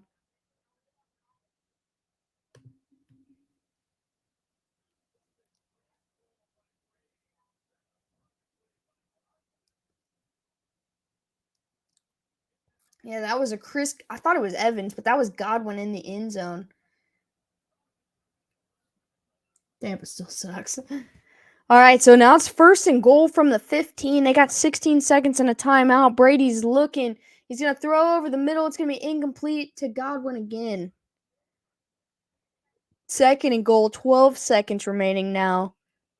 Clock stopped. I mean, I agree, Nathan.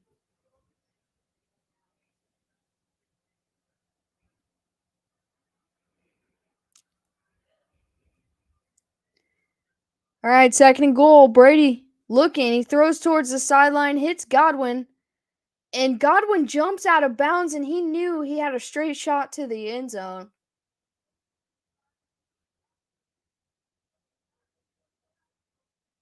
There's 8 seconds remaining. It's 3rd down and goal. Dude, if Godwin stayed in bounds, that was a touchdown.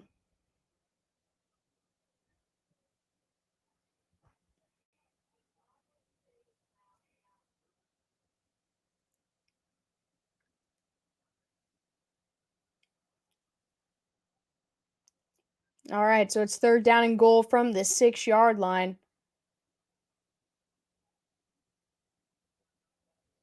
And the Saints are going to take another timeout here. Put Dalton on defense. Let him rush Brady. Where's Oprah?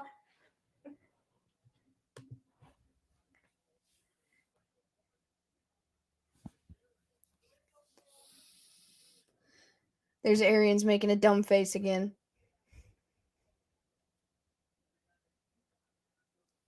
All right, 3rd and goal, 8 seconds remaining. We got about 2 plays left unless this one goes down inbounds or it's a quick throwaway.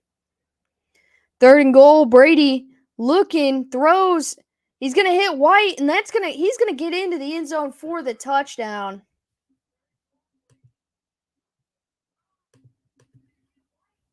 And this one's going to count. Rashad White, 6-yard touchdown reception, tie ball game. And we've got Ryan Suckup on to try to kick the game-winning extra point. The only time I ever will root for Suckup to miss.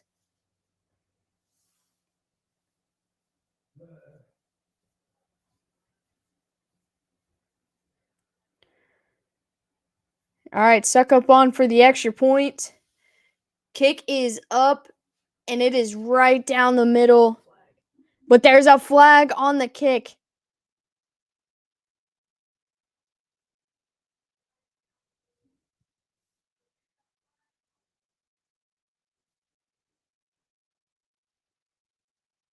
And then by the sound of the crowd, this is going to be on the Saints.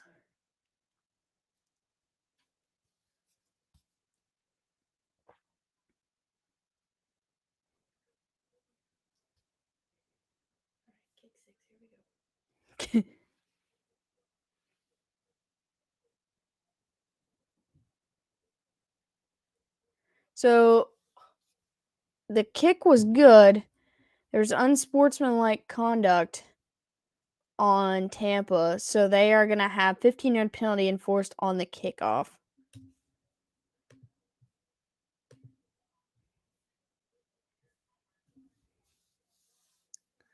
So they're going to have 3 seconds left on this kickoff to try to do.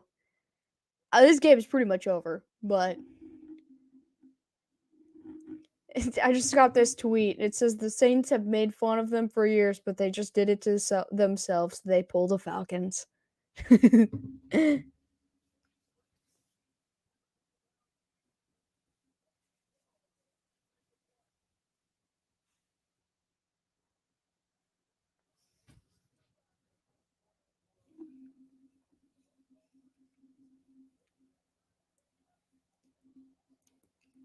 All right, it's time for a kick six. We saw Donovan Peoples-Jones do it yesterday.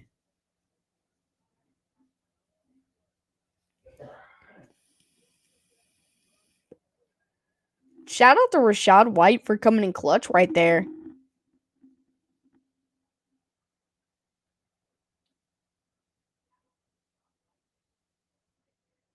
And it will be a touchback.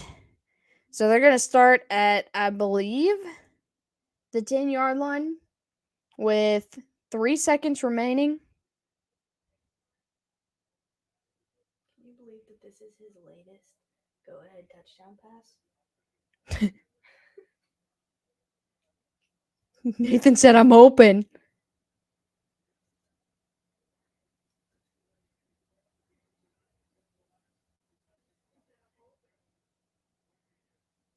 Brady looks like he's about to kiss Rachaad White. He might start wearing the bags again.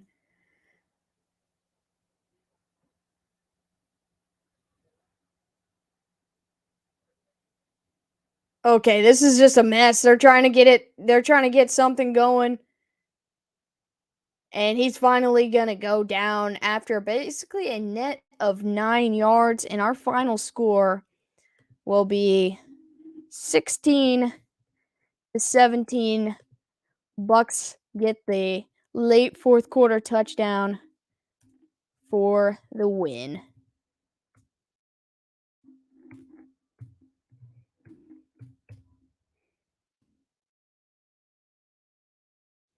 All right. Bucks win their division. Just kidding. There's still time for the other ones. I would have took it all the way at half a week. 2 late touchdowns. Yeah, you're right. Two late touchdowns. 2 not too late touchdowns. It was a great comeback, but I just don't understand why, like, I think a lot of the problem was in the first quarter he was trying to take the deep shot and he was overthrowing guys when he would take if he would take the middle not even the short, but the middle throws, they probably would have scored a lot more points earlier and not been in this crunch time situation.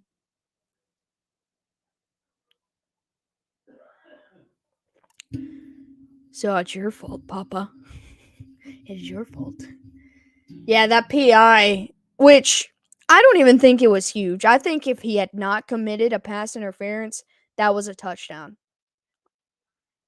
Like, I want to say that call was huge, but I think Mike Evans would have caught it if he had not have been interfered with.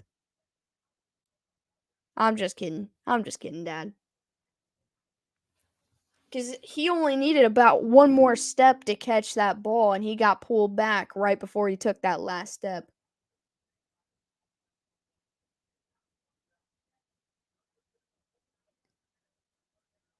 I appreciate that, Michael. Saints' first time out might have cost him the game.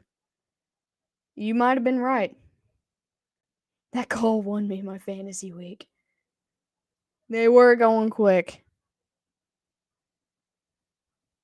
You're right. You're right, John.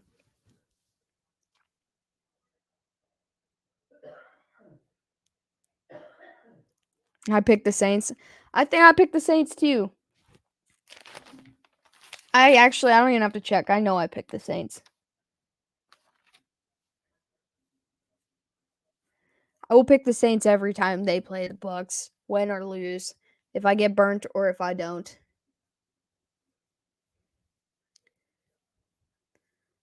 Lost because of bad clock management. I agree. They had this game.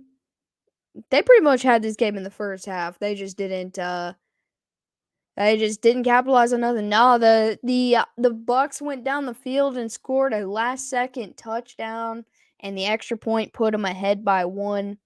And all they had time was a kickoff and 1 play with 3 seconds remaining. And they only got about 9 yards on that play. Have a good one, Skater. Alex is gonna get me signed real quick. Yo, the Lions are playing pretty good football, so that's not even an insult anymore.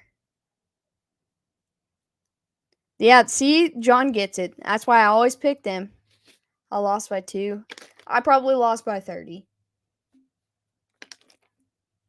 It was written in the stars mostly. We all know. All right, Tom Brady and the Buccaneers are officially back to 500 as we close out week 13, and they're the best team in their division, which is crazy. I thought at least 2 of those teams would be a lot better than they are, but there have been a lot of struggles. Maybe this division will get a little bit better in the last 5 weeks of the NFL. We shall see. I haven't looked ahead at all of their schedules. I'm not looking at the Carolina Panthers because that does not even matter. Hey, appreciate that, Jake. They're gonna lose next Saturday or Sunday. Wait, who's gonna lose next Sunday? This is what hurt Packers this season: passing when you run to kill clock. Absolutely, I agree 100%. Much love, Nathan. Appreciate you. Appreciate everybody who stuck this game out with me. It was a fun game. I'm not gonna lie. I had a good time. There was a lot more points scored than a lot of people expected. Oh, Buccaneers, they win one game, then lose next Sunday. Let me see who they even got next Sunday. Bucks got the 49ers. You might be correct on that.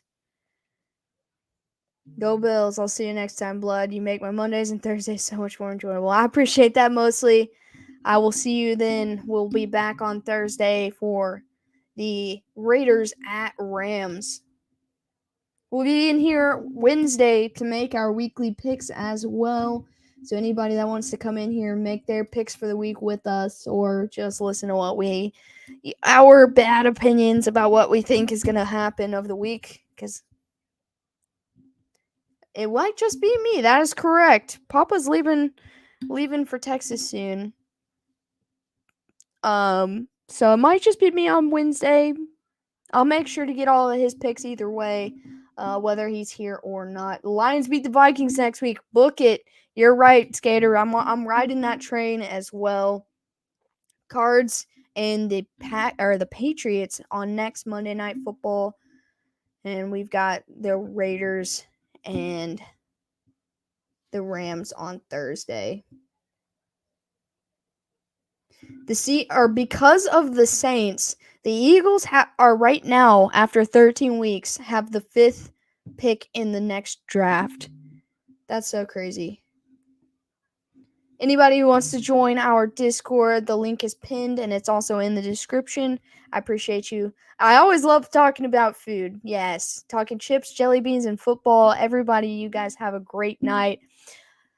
I will be back either tomorrow or Wednesday. Wednesday for sure to make our picks in here, as we always do. I don't know what our schedule is going to look like going forward. Dad's taking a trip to Texas, and he will be gone for a while, so we will figure it out as we go. I'll make sure to post in the Discord, on all of our social media and the community tab, so just be sure to check all of that out to know what we're doing and when. Hey, Gabe, I appreciate that. Have a good night as well. You guys are awesome. I can't wait to do it again. And until next time. You already know. Go Chiefs. Much love, everyone. See you soon.